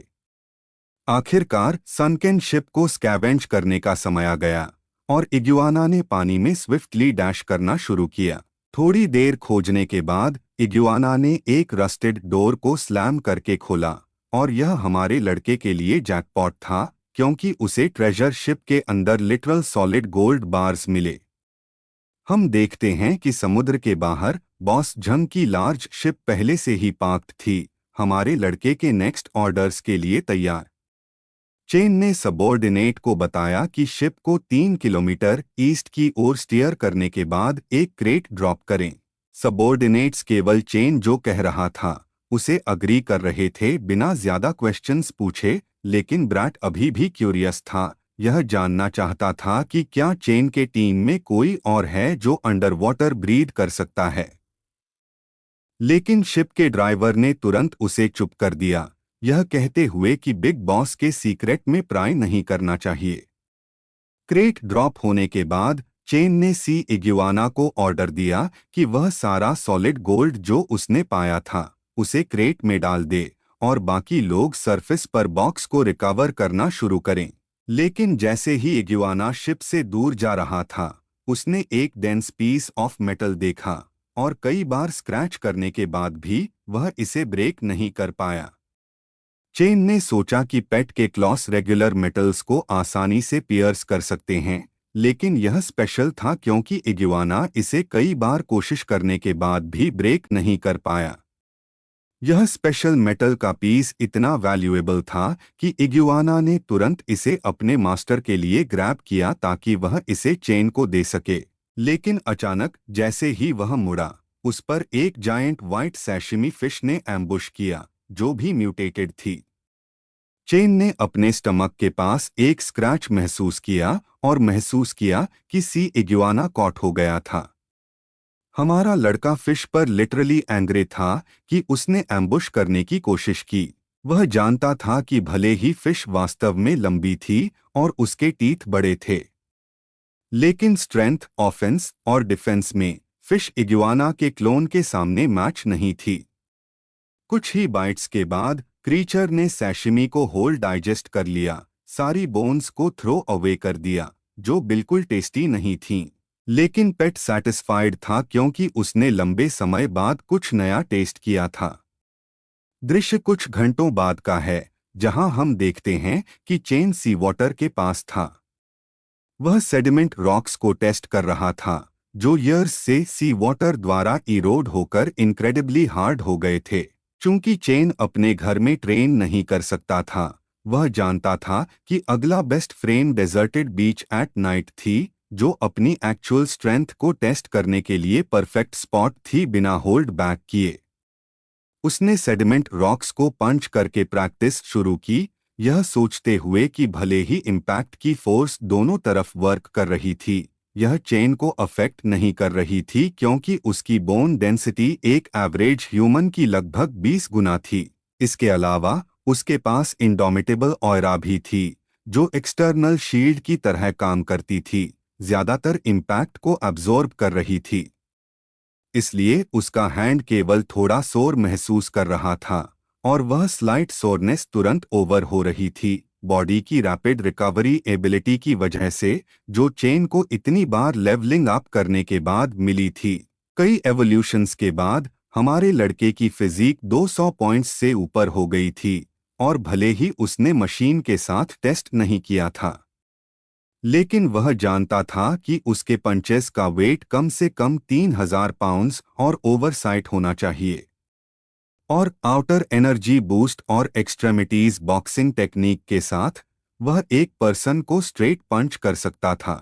इंस्टेंट में चेन की प्रॉब्लम्स अभी खत्म नहीं हुई थीं, क्योंकि उसके घर का पंचिंग बैग 3000 पाउंड्स हैंडल करने के लिए ड्यूरेबल नहीं था, और वह किसी पाथ पर भी ट्रेन नहीं कर सकता था, क्योंकि मॉडर्न टेक्नोलॉजी के साथ अगर कोई डेयरिंग था जो हमारे लड़के को रिकॉर्ड करके ऑनलाइन अपलोड कर देता, तो यह उसके लिए ह्यूज प्रॉब्लम बन जाता। अगर लोगों को पता चल जाता कि चेन एक्स्ट्राऑर्डिनरी है, तो यह केवल उसके लिए बहुत ट्रबल लाएगा। और इस वजह से केवल एम्प्टी बीच ही उसे फ्रीली ट्रेन करने में हेल्प कर सकती थी। विसिनिटीज में सारे सेडिमेंट रॉक्स को पंच करने के बाद चेन वाकई इंटेंस वर्कआउट के बाद ग्रेट महसूस कर रहा था। लेकिन सिर्फ 1 मिनट रेस्ट करने के बाद चेन की इंसेन रिकवरी एबिलिटी ने उसके हैंड्स में सारी स्क्रैप्स को हील कर दिया। इस बीच चेन ने गौर किया कि सी इग्वाना सरफेस पर ग्राउंड पर वापस आ गया था, और उसने वह स्ट्रेंज मिनरल भी लाया था जो उसे समुद्र में मिला था। चेन ने अपनी आंखों से गौर किया कि इरेगुलर ब्लैक ओरे मेटालिक लस्टर के साथ शाइन कर रहा था, लेकिन यह फर्स्ट ग्लांस में पर्टिकुलरली स्पेशल नहीं था। लेकिन इतना छोटा रॉक वास्तव में 200 पाउंड्स से ज्यादा वे कर रहा था। यह वास्तव में कोई मेटल था जो हैवी और एक्सट्रीमली टफ था। इसमें इतनी स्ट्रेंथ थी कि लिजर्ड के क्लॉस भी इसे स्क्रैच करने में स्ट्रगल कर रहे थे। चेन ने महसूस किया कि यह मटेरियल न्यू वेपन क्राफ्टिंग के लिए परफेक्ट होगा, लेकिन अपनी करंट मार्शियल आर्ट्स स्किल के साथ सूटेबल वेपन को अपने हैंड्स से बनाना वाकई डिफिकल्ट होगा। और अभी के लिए चेन ने ब्लैक ओरे को अपने पास रखने का फैसला किया, जबकि गोल्ड बार्स पर फोकस किया जो उसे मिले थे। चेन डॉक पर ड्राइव करके गया, जहां शिप पार्क्ड थी, और लैकी से पूछा कि सब कुछ कहाँ है। सबॉर्डिनेट ने उसे बताया कि सब कुछ शिप में है और सारे ट्रेजर को प्रॉपरली क्लीन कर लिया गया है। हम कैप्टेन्स कैबिन में आते हैं, जहां सेक्रेटरी चेन से जानना चाहता था कि गोल्ड की वर्थ कितनी है, क्योंकि उसने अपनी लाइफ में इतने गोल्ड बार्स कभी नहीं देखे थे। चेन ने सारे गोल्ड का इंस्पेक्शन शुरू किया, सेक्रेटरी को बताते हुए कि चूंकि गोल्ड बार्स पर कोई मार्किंग्स नहीं थे, इसका मतलब है कि वे प्राइवेटली मिंटेड हैं और चेन उन्हें एंटिक्स के रूप में सेल नहीं कर सकता। लेकिन फिर भी यह बहुत अच्छा अपॉर्चुनिटी होगा, सिर्फ इसलिए क्योंकि जो उन्हें मिला था वह गोल्ड था। दृश्य सिटी के बसलिंग डाउनटाउन में बदलता है, जहां चेन एक गोल्ड शॉप में घुसा और रिसेप्शनिस्ट ने बिना देर किए उसका वेलकम किया। चेन शांत था, जबकि वह गोल्ड से भरा एक बैग शॉप में ले गया, लेडी से पूछते हुए कि क्या वे इस शॉप में गोल्ड खरीदते हैं। लेडी ने सोचा कि शायद चेन कुछ रिंग्स या नेकलेसेस सेल करने की कोशिश कर रहा है, लेकिन हमारा लड़का मुस्कुराया, बैग को अपने सामने ग्रैब करके खोला, जिसमें किलोस में लार्ज अमाउंट ऑफ गोल्ड दिखाया। रिसेप्शनिस्ट भी चेन द्वारा लाए गए गोल्ड की मात्रा को देखकर शॉक्ड थी। उसे अपस्टेयर्स आने की ऑफर दी, क्योंकि उसे मैनेजर को इस ऑफर से डील करने देना होगा। थोड़ी देर बाद शॉप का मैनेजर बुलाया गया और उसने हमारे लड़के से उसका नाम और यह पूछा कि वह कितना गोल्ड सेल कर रहा है। चेन ने खुद को इंट्रोड्यूस किया और मैनेजर को गोल्ड से भरा बैग दिखाया जो वह सेल करना चाहता था, और मैनेजर खुश था, चेन को बताते हुए कि उसे पहले अपनी टीम को क्वालिटी चेक करने देना होगा और फिर वे डील की बात कर सकते हैं, क्योंकि गोल्ड एक्सपर्ट ने गोल्ड को टॉप टू बॉटम एनालाइज करना शुरू किया। मैनेजर ने चेन को इन्फॉर्म्ड किया कि उसके गोल्ड बार्स का टोटल वेट 11.25 किलोग्राम्स है, लेकिन चूंकि वे बहुत प्योर नहीं हैं और प्राइवेटली मिंटेड हैं, शॉप ने सारे गोल्ड के लिए 400 युआन पर ग्राम ऑफर किया। भले ही मैनेजर ने चेन से पूछा कि क्या यह अमाउंट फेयर है, हमें पता चलता है कि चूंकि हमारा लड़का एशियन नहीं था, उसने बिल्कुल बार्गेन नहीं किया और बेहतर प्राइस लेने से रिफ्यूज कर दिया। उसने उस अमाउंट के साथ डील क्लोज कर दी, इस कंडीशन पर कि उसे मनी इंस्टेंटली उसके अकाउंट में ट्रांसफर करना होगा।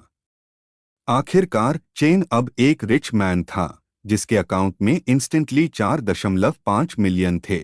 वह खुश था, जबकि वह अपनी कार ड्राइव कर रहा था, यह सोचते हुए कि उसके एज के लोग अभी भी कॉलेज लाइफ में हासिल कर रहे हैं।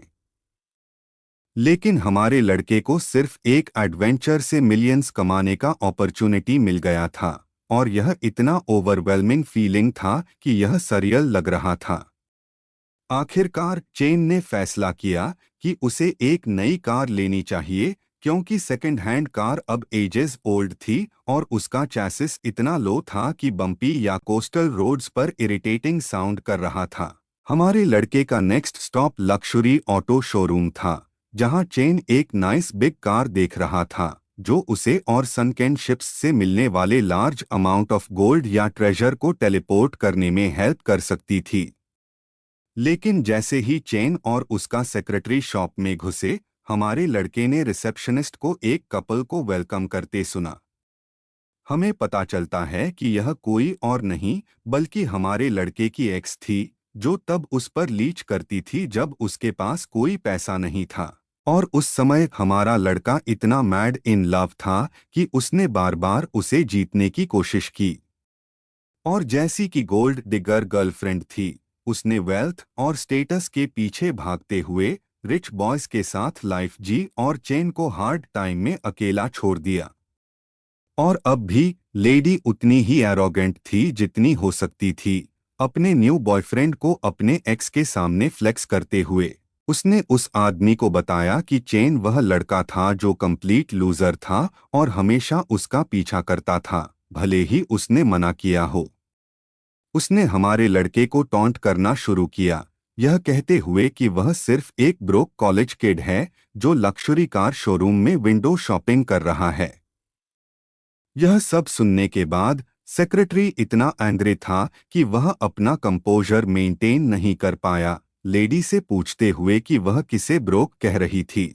लेकिन चेन उतना ही काम था जितना हो सकता है। गोल्ड डिगर लेडी की ट्रू नेचर जानते हुए सेक्रेटरी को बताया कि उसे उनकी परवाह नहीं करनी चाहिए।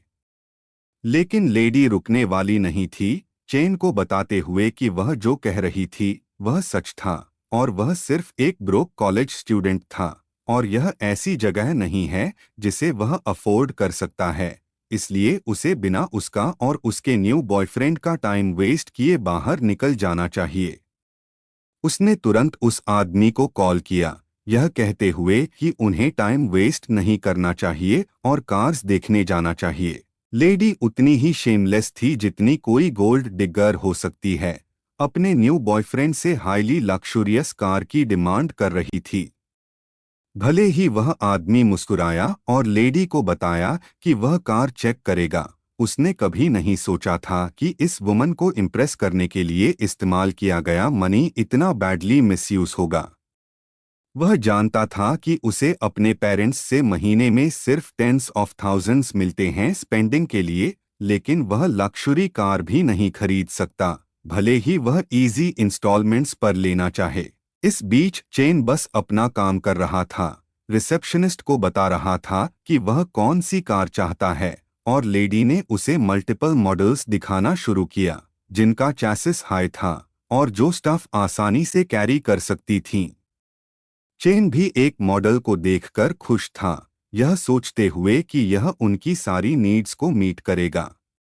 आखिरकार हमारे लड़के ने वाइट कार खरीदने का फैसला किया जो वाकई बहुत गुड दिख रही थी, और रिसेप्शनिस्ट ने हमारे लड़के को बताया कि कार की कॉस्ट 2.3 मिलियन युआन है। लेकिन चूंकि मनी अब हमारे लड़के के लिए प्रॉब्लम नहीं थी, उसने इसे एक बार में खरीदने का फैसला किया और कोई इंस्टॉलमेंट नहीं लिया। पूरी अमाउंट अपने ब्लैक कार्ड से फुल में पे कर दी।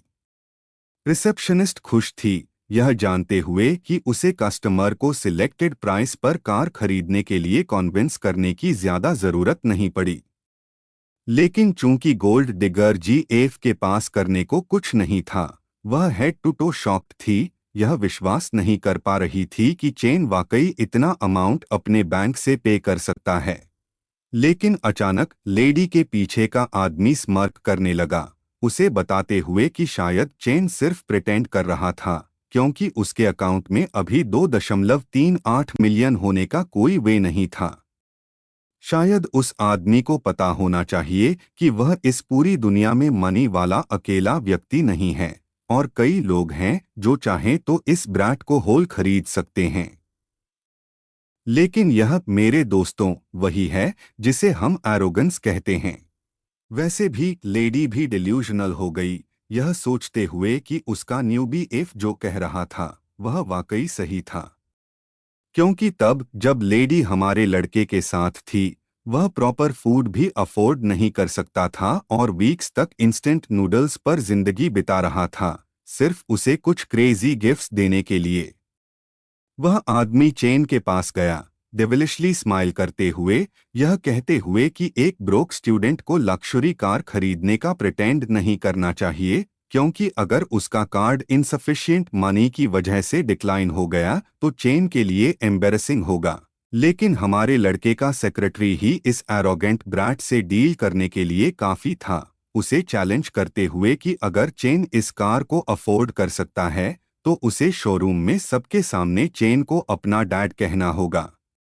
वह लड़का अभी भी सुपेरियोरिटी कॉम्प्लेक्स के क्लाउड 9 पर था, सेक्रेटरी को बताते हुए कि अगर चेन कार नहीं खरीद पाया तो उसे उस आदमी को अपना डैड कहना होगा। भले ही यह चाइल्डिश लगता हो, लेडी को सब कुछ एंजॉय हो रहा था। लेकिन अचानक लेडी और उस लड़के का स्विच फ्लिप हो गया, क्योंकि रिसेप्शनिस्ट कार की कीज और हमारे लड़के का ब्लैक कार्ड लेकर आई, सबके सामने अनाउंस करते हुए कि चेन ने 2.38 मिलियन युआन की कार एक बार में ले ली है।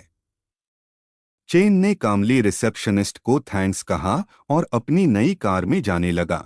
जबकि ऑल हाई और माइटी प्रिंस अब ग्राउंड पर ड्रॉप हो गया था, उसका false pride low quality glass की तरह शैटर हो गया था, क्योंकि वह यह विश्वास नहीं कर पा रहा था कि चेन ने वाकई अपने मनी से 2.38 मिलियन की कार खरीदी।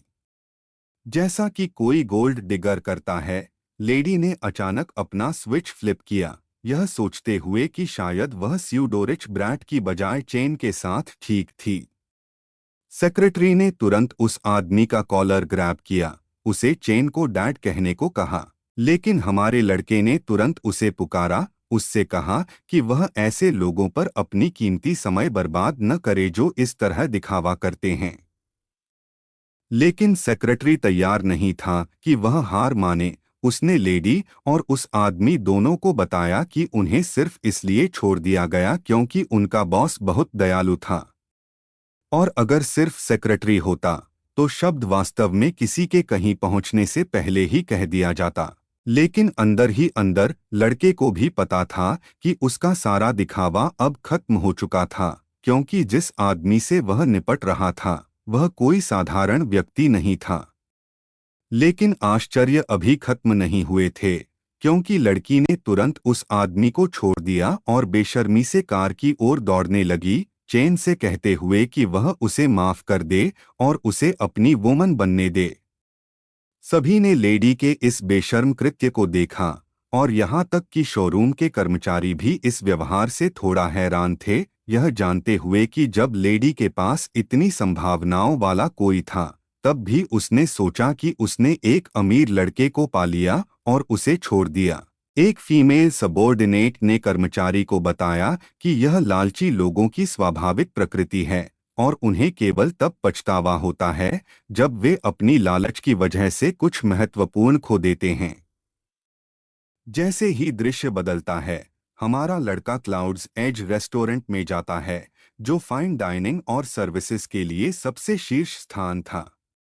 अटेंडेंट्स का एक समूह हमारे लड़के का गर्मजोशी से स्वागत करता है और उसके सामने सिर झुकाता है। एक लेडी चेन की सीट पर आई, उससे पूछते हुए कि वह क्या ऑर्डर करना चाहेगा। चेन ने मेन्यू देखना शुरू किया और 6,000 युएन का बोस्टन लॉबस्टर और 8,000 युएन का किंग क्रैब देखकर उत्साहित हो गया।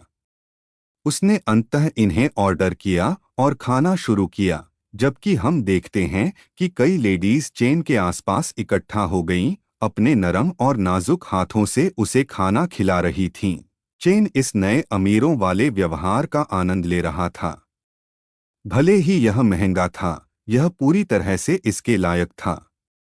इग्वाना के लिए इतने सारे भोजन पकाने के बाद चेन को आखिरकार अपने लिए लक्जरी की जिंदगी जीने का समय मिल रहा था। लेकिन अचानक हमारे लड़के के फोन में नोटिफिकेशंस उभरने लगे, और जैसे ही उसने नोटिफिकेशंस देखे, उसे एहसास हुआ कि वह अभी भी यूनिवर्सिटी में है और कॉलेज शुरू होने के बाद उसे सभी क्लासेस में जाना होगा।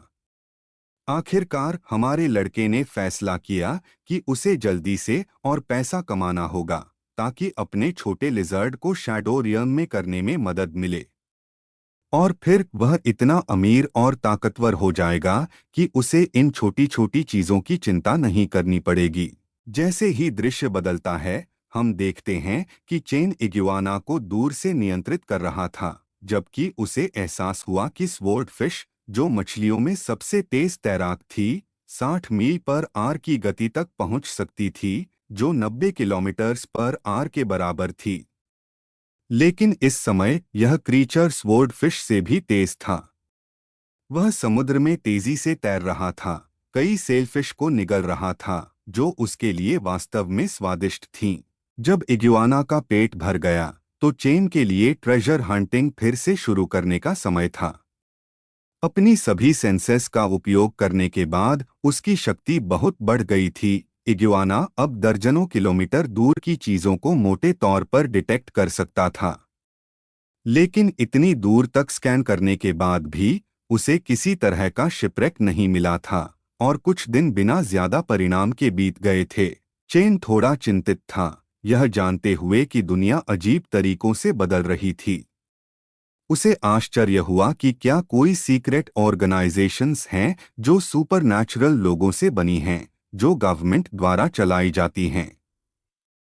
लेकिन किसी भी मामले में चेन जानता था कि चूंकि उसके पास ये ओवरपावर्ड एबिलिटीज थीं, उसे और भी सतर्क रहना होगा अगर वह छिपा रहना चाहता है। जैसे ही दृश्य अगले दिन का होता है, हम शेल कंपनी के हाई एंड ऑफिस बिल्डिंग में आते हैं, जहां चेन पहले कभी नहीं गया था। लेकिन ऑफिस शहर के सबसे व्यस्त इलाके में स्थित था, और झंग ने वाकई कंपनी को अच्छा दिखाने के लिए कोई कसर नहीं छोड़ी थी।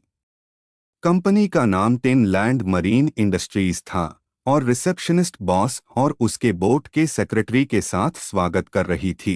सेक्रेटरी ने लेडी को कहा कि वह सभी को बॉस के ऑफिस में बुलाए ताकि वे एक संक्षिप्त मीटिंग कर सकें और खुद का परिचय दे सकें। उस आदमी ने चेन को बताया कि यह उनकी कंपनी है और चेन को वहां मौजूद सभी लेडीज से मिलवाया। ऐसा था जैसे सभी फीमेल्स हमारे लड़के द्वारा छोड़ी गई ऑरा से मेस्मराइज्ड थीं। यह विश्वास नहीं कर पा रही थीं कि चेन इतना युवा होने के बावजूद इतना हैंडसम और रिच हो सकता है। हम ऑफिस की रिसेप्शनिस्ट और फीमेल सेक्रेटरी से मिलते हैं जो ऑफिस के अंदर चेन की जरूरतों का ध्यान रखेगी, कभी भी कहीं भी। उसने हॉट कॉफी का एक कप लाया और खुद का परिचय दिया, जबकि चेन ने उसे कॉफी टेबल पर रखने को कहा क्योंकि वह कंपनी के रिपोर्ट्स पढ़ रहा था। यह महसूस करते हुए कि भले ही यह सिर्फ एक शेल कंपनी थी, यह आश्चर्यजनक रूप से अच्छी तरह से सुसज्जित थी और कंपनी को हर महीने बनाए रखने में लाखों रुपए खर्च हो रहे थे। उसे एहसास हुआ कि उसे और शिपरेक्ट ट्रेजर्स ढूंढने होंगे ताकि वह कंपनी को और आगे बनाए रख सके। आखिरकार चेन ने उस आदमी को इंट्रोडक्टरी मीटिंग खत्म करने और सभी को काम पर वापस जाने को कहा, जबकि उसने आदमी को ऑर्डर दिया कि वह शिप पर वापस जाए और अब से चीजों पर नजर रखे। वह आदमी अपने मास्टर के हर कहे को मान रहा था, लेकिन चेन को अच्छी तरह पता था कि माइंड कंट्रोल इफेक्ट स्थिर था, लेकिन फूल प्रूफ नहीं था। चेन को यह सुनिश्चित करना था कि सेक्रेटरी और अन्य लोग जो उसके माइंड कंट्रोल से प्रभावित थे, बाहर की दुनिया से ज्यादा इंटरैक्शन न करें, वरना स्पेल टूट सकता था।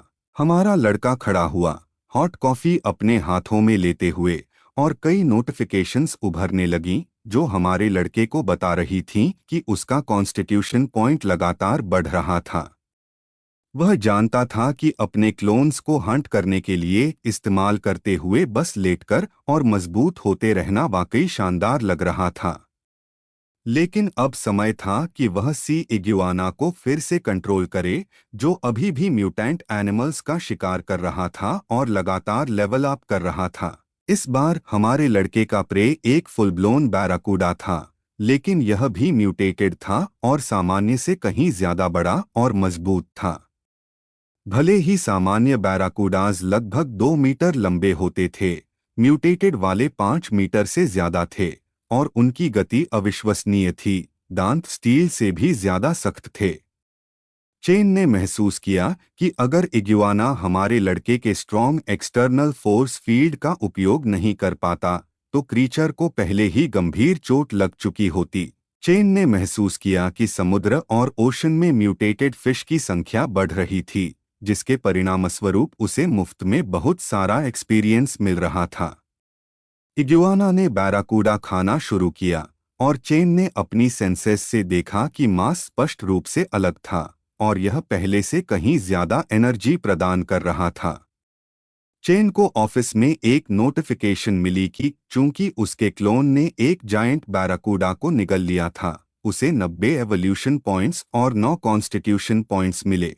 भले ही चेन जानता था कि बैराकूडा फिश में कुछ असामान्य था, उसने इस पर ज्यादा ध्यान न देने का फैसला किया और चूंकि उसकी मांसपेशियां और हड्डियां तेजी से बढ़ रही थीं, चेन के लिए यह पहले की तुलना में 10 गुना से भी ज्यादा था।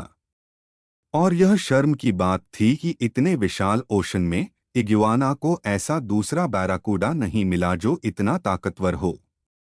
इस बीच जैसे ही दृश्य बदलता है, हम शेल ऑफिस की रिसेप्शन में आते हैं, जहां लेडीज एक दूसरे से बात कर रही थीं, यह जानना चाहती थीं कि चेन की कोई गर्लफ्रेंड है या नहीं। लेडीज मुड़ी रिसेप्शनिस्ट से पूछते हुए कि क्या वह हमारे लड़के पर मूव बनाने की कोशिश कर रही थी, लेकिन अचानक चेन उनके पीछे आ गया, उनसे पूछते हुए कि क्या वे अभी तक काम से नहीं गईं। रिसेप्शनिस्ट तुरंत चुपचाप बैठ गई और सेक्रेटरी ने अपनी फाइल पकड़ी और हमारे लड़के की ओर दौड़ती हुई आई, उसे बताते हुए कि उनके पास अभी कुछ चीजें खत्म करनी थीं। इस बीच चेन ने अपनी एनहांस्ड हियरिंग की वजह से सब कुछ सुन लिया था जो लड़कियां बात कर रही थीं, लेकिन ऑकवर्डनेस से बचने के लिए वह बस प्रिटेंड कर रहा था कि उसने कुछ नहीं सुना। अचानक चेन ने मुस्कुराते हुए अपनी टाई ढीली की, लड़कियों को इम्प्रेस करने की कोशिश करते हुए, और उनसे कहा कि चूंकि वे इतनी मेहनत कर रही थीं, आज रात का डिनर चेन की ओर से था। लेडीज वास्तव में इस काइंड जेस्चर से इम्प्रेस्ड थीं। जैसे ही दृश्य बदलता है, हम फिर से अबव द क्लाउड्स रेस्टोरेंट में आते हैं, जहां वही लेडी चेन की ओर आई, उससे पूछते हुए कि वह क्या ऑर्डर करना चाहेगा। इस बीच सभी लड़कियां अब कार से बाहर आ चुकी थीं। यह विश्वास नहीं कर पा रही थीं कि चेन के पास 2 मिलियन से ज्यादा की कार थी। लेडीज हमारे लड़के की ऐसी लाविश लाइफस्टाइल से बार बार इम्प्रेस्ड हो रही थीं। ऑर्डर पूरा होने के बाद रिसेप्शनिस्ट लेडी ने हमारे लड़के को बताया कि टोटल कॉस्ट 50,000 थी, लेकिन चेन इस अमाउंट से बिल्कुल नहीं हिला और लेडी को अपना गोल्डन कार्ड स्वाइप करने और बिल पे करने के लिए दे दिया। रिसेप्शनिस्ट यह विश्वास नहीं कर पा रही थी कि चेन इतना रिच था, यह सोचते हुए कि वह किस लिनिएज और फैमिली से है, लेकिन सेक्रेटरी थोड़ा फाइनेंशियली माइंडेड थी, यह इंगित करते हुए कि चेन बस अपना पैसा उड़ा रहा था। लेकिन हमारे लड़के ने तुरंत टॉपिक डाइवर्ट कर दिया, लड़कियों से कहा कि उसके पास आज रात कुछ हैंडल करना है, इसलिए वह डिनर के बाद लड़कियों को उनकी रिस्पेक्टिव प्लेसेस पर राइड दे देगा। उन्होंने तुरंत अपना मैनर बदल लिया, अपने बॉस को धन्यवाद देते हुए, और उनके द्वारा ऑफर किया गया लाविश मील खाया। जैसे ही दृश्य बदलता है, हम देखते हैं कि चेन की कार सी साइड के पास पार्क्ड थी, और सी ब्रीज इतनी सूदिंग थी कि यह वास्तव में हमारे लड़के का स्पिरिट उठा रही थी। हम देखते हैं कि चेन ने अपने शरीर को ट्रेन करना नहीं छोड़ा था, भले ही वह अपने पैसे फ्लेक्स करने में बिजी था। उसकी फिजिक अब एक साधारण व्यक्ति की 20 गुना से ज्यादा थी, और उसकी पंच स्ट्रेंथ 2 टन से ज्यादा थी। लेकिन इसके अलावा चेन के पास एक्सटर्नल फोर्स फील्ड भी था जो उसकी स्ट्रेंथ को दोगुना कर देता था, और उसके पंचेस अब 5 टन से ज्यादा के करीब थे। लेकिन हमारे लड़के ने पहले ही महसूस कर लिया था कि जितना ज्यादा वह स्ट्रॉन्ग होता जाता है, उतना ही उसकी पावर को कंट्रोल करना मुश्किल होता है। चेन ट्रेन करते समय अपना फुटिंग खो बैठा और सामने की चट्टान को पूरी तरह से नष्ट कर दिया, यह महसूस करते हुए कि उसे अपनी स्ट्रेंथ के आदी होने के लिए ट्रेनिंग करते रहना होगा। लेकिन अचानक चेन ने मोटर स्पिनिंग जैसी रैटलिंग नॉइज सुनी, और जैसे ही वह मुड़ा, उसने दूर एक छोटी बोट देखी। चेन समझ नहीं पा रहा था कि इतनी रात को इतनी रिमोट जगह पर लोग क्यों हैं, और जैसे ही दृश्य बदलता है, हम देखते हैं कि बोट में मौजूद लोग वास्तव में स्मगलर्स थे जो दूसरों के साथ इलीगल डील कर रहे थे। उन्होंने ट्रेजर्स और वैल्यूएबल्स लाए थे, जिन्हें वे अपोजिट पार्टी को दे रहे थे, पहले पैसे की मांग करते हुए, ताकि वे गुड्स दे सकें और जल्दी से भाग सकें, क्योंकि रात में मॉन्स्टर्स की वजह से सिक्योरिटी और सर्वेलेंस बहुत टाइट थी। चेन को पता चला कि यह एक इलीगल डील था, लेकिन चूंकि सभी लोग आर्म्ड थे, उसे सतर्क रहना था। शोर पर मौजूद आदमी ने टॉप क्वालिटी गुड्स प्राप्त किए और बोट पेडलर्स को पैसे दिए, हैंडशेक करके डील को फाइनल कर दिया। लेकिन अचानक वे इस बारे में बात करने लगे कि उन्हें वास्तव में सावधान रहना चाहिए क्योंकि रात में सिक्योरिटी बहुत टाइट थी। लेकिन उनका बॉस एरोगेंट था, यह सोचते हुए कि चूंकि वे सिंगल चैनल्स के जरिए काम कर रहे थे, उन्हें ट्रेस नहीं किया जा सकता। लेकिन तभी उनकी जिंदगी बदलने वाली थी, क्योंकि चेन तेजी से एक ऊंचे पेड़ से नीचे कूदा और एक लाकी को पंच मारा और उसी समय दूसरे को किक मारी।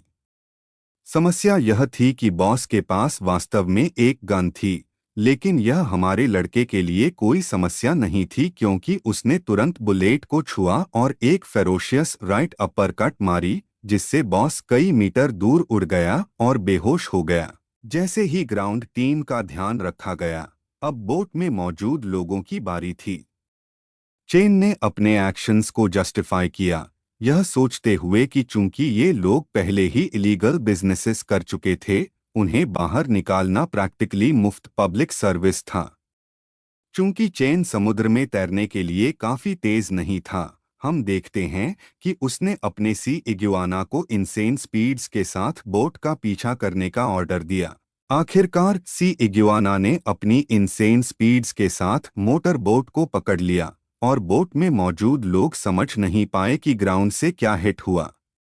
बोट के लोग समुद्र में गिरने लगे और सी इग्युआना अब उन्हें एक एक करके हंट करने के लिए तैयार था। एक आदमी ने मिस्टेरियस क्रीचर को देखा और सरफेस करने के बाद सभी को बताया कि पानी में एक मॉन्स्टर है। सभी मदद के लिए चिल्लाने लगे और जितनी तेजी से हो सके तैरने लगे, लेकिन इग्युआना किसी को भी भागने नहीं दे रहा था।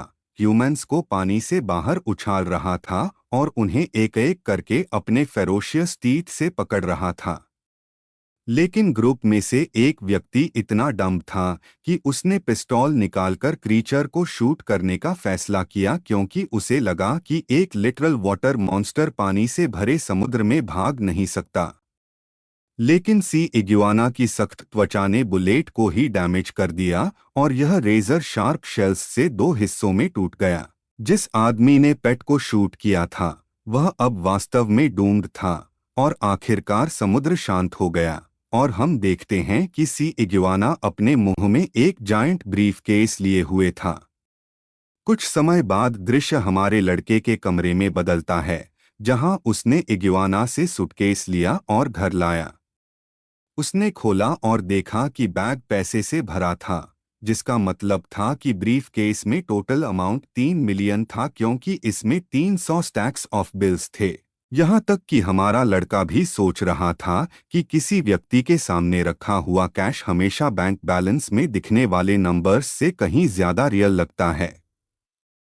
दिन बीत गया और अगली सुबह कैफे में थी, जहां चेन अपनी कॉफी सिप कर रहा था और उसके साथ सेक्रेटरी थी जो सारा काम संभाल रही थी।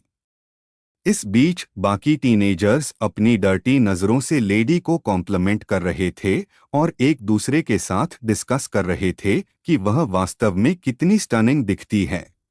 लेकिन लेडी इतनी थी कि वह एक कोल्ड और अनटचेबल वाइब दे रही थी। उसने हमारे लड़के के पास जाकर कुछ कॉन्ट्रैक्ट्स पर साइन करने को कहा।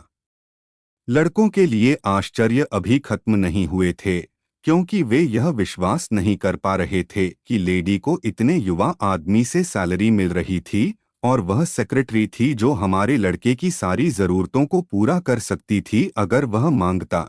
चेन अपना काम पूरा करने के बाद खड़ा हुआ, सेक्रेटरी को बुलाते हुए कहा कि उन्हें कंपनी वापस जाना चाहिए और सभी को नोटिफाई करना चाहिए कि वे एक मीटिंग करने वाले हैं। जैसे ही चेन कैफे से निकला, दो टीनेजर्स को वास्तव में लाइट हेडेड महसूस हो रहा था, क्योंकि हमारे लड़के की मौजूदगी से ही बाकी मेल्स इतने डरे हुए थे कि हिल भी नहीं पा रहे थे।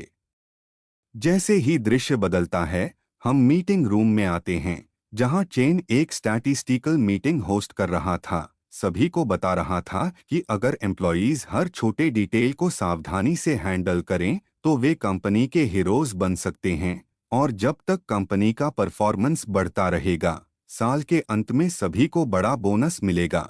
लेकिन अचानक चेन को किसी से वॉइस नोट मिला कि आज स्कूल में रजिस्टर करने का आखिरी दिन था और वह अकेला था जिसने अगले साल के लिए रजिस्टर नहीं किया था।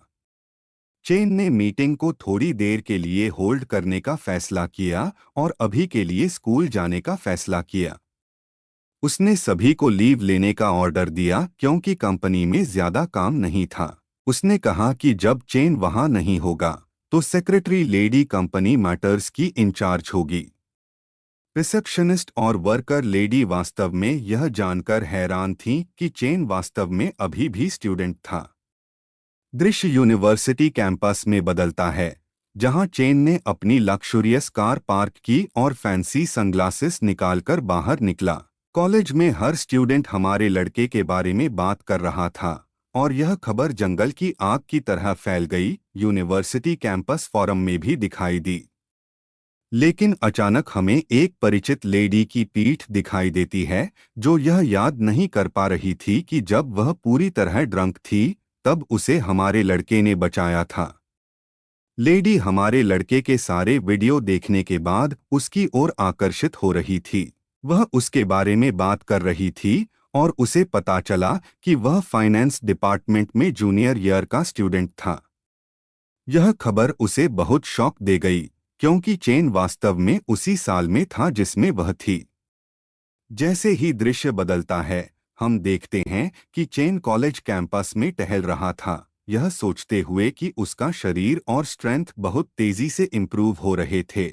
लेकिन चूंकि वह केवल 8 एक्सट्रेमिटीज क्लाउड स्टेप्स और लेग टेक्निक जानता था, उसे नई स्किल्स सीखनी चाहिए जो उसे बेहतर कंट्रोल प्रदान करें और उसे अपनी मौजूदा पावर का पूरी तरह से उपयोग करने दें। उसने सोचा कि उसे यूनिवर्सिटी में टेक्वांडो क्लब ज्वाइन करना चाहिए, लेकिन यह सब सिर्फ फैंसी मूव्स थे और कोई फाउंडेशन नहीं था, इसलिए उसने इस प्लान को स्क्रैप कर दिया। उसने फैसला किया कि अगर उसे अपनी स्ट्रेंथ पर कंट्रोल करना है, तो उसे खुद को ट्रेन करते रहना होगा। यूनिवर्सिटी रजिस्ट्रेशन पूरा होने के बाद चेन एक स्टील फैक्ट्री में गया। रिसेप्शनिस्ट को बता रहा था कि वह हाई क्वालिटी स्टील का कस्टम ऑर्डर देना चाहता है, जो लगभग 100 टन या उससे ज्यादा वजन का हो। ऑर्डर की शेयर क्वांटिटी को देखते हुए फीमेल ने तुरंत चेन को वीआईपी लॉन्ज में वेट करने को कहा ताकि वह सेल्स मैनेजर से कांटेक्ट कर सके। आखिरकार सेल्स मैनेजर के साथ डील हो गई और चेन ने एक स्टील पिलर और कुछ स्टील ब्लॉक्स ऑर्डर किए, जिनका वजन 1, 5, 10 और 20 टन था। उसकी रिक्वायरमेंट्स के आधार पर सेल्स मैनेजर ने चेन को बताया कि टोटल स्टील का वजन लगभग 200 टन होगा और पिलर और ब्लॉक्स बनाने की एस्टिमेटेड कॉस्ट लगभग 7 लाख होगी। लेकिन चेन के पास ऐसी ट्रिवियल मैटर्स से निपटने का समय नहीं था। उसने मुस्कुराते हुए सेल्समैन को कहा कि वे अभी और यही कॉन्ट्रैक्ट साइन करेंगे।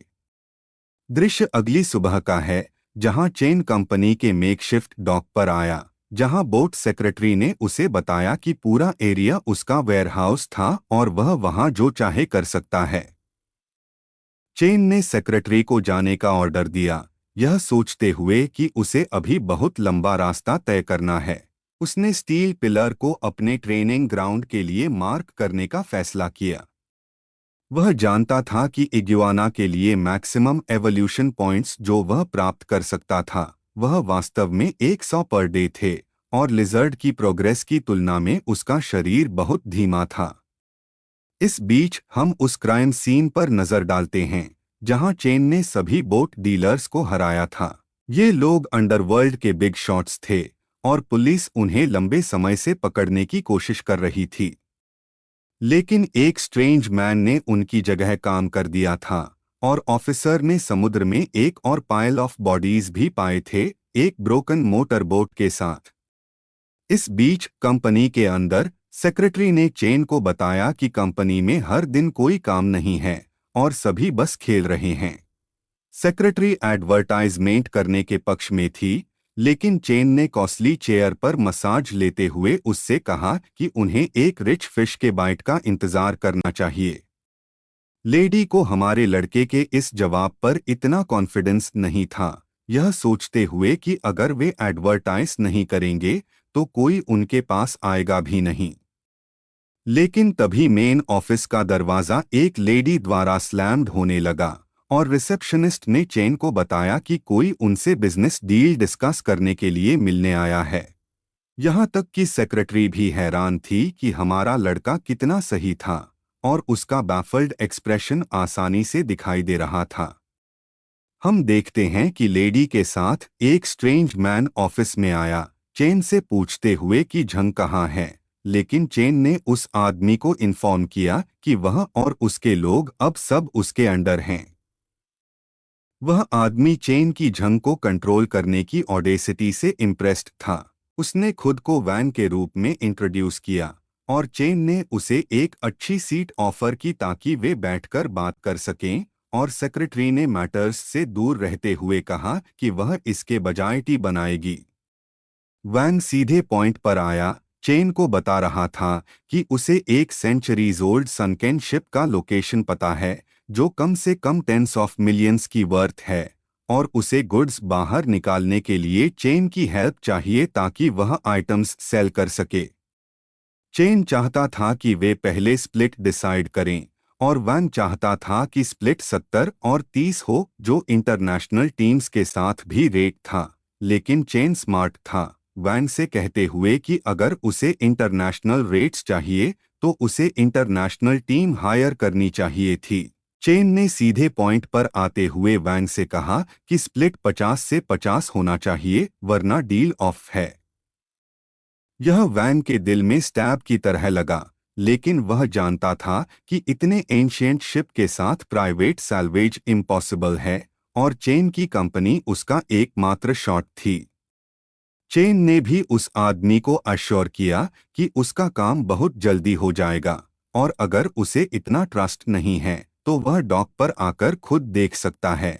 लेकिन वैन को हमारे लड़के का कॉन्फिडेंस पसंद आया, उससे कहते हुए कि डील हो गई है और अगली सुबह उन्हें काम शुरू करना चाहिए। इस बीच दृश्य डेप्यूटी पुलिस ऑफिस में बदलता है, जहां वह आदमी सारे एविडेंसेस की वजह से अपना सिर खुजा रहा था। सारे एग्जैजरेटेड क्लॉ मार्क्स और टीथ साइंस एक फेयरली डेंजरस क्रीचर की ओर इशारा कर रहे थे, लेकिन वह समझ नहीं पा रहा था कि यह किस टाइप की स्पीशीज थी। उस आदमी ने तुरंत हायर अप्स को मेल भेजा, इस मैटर की फर्दर इन्वेस्टिगेशन की मांग की। जैसे ही दृश्य वेयर हाउस में वापस जाता है, जहां चेन ने सेक्रेटरी को उस स्टील पिलर के पास लाया था जिसे उसने खरीदा था।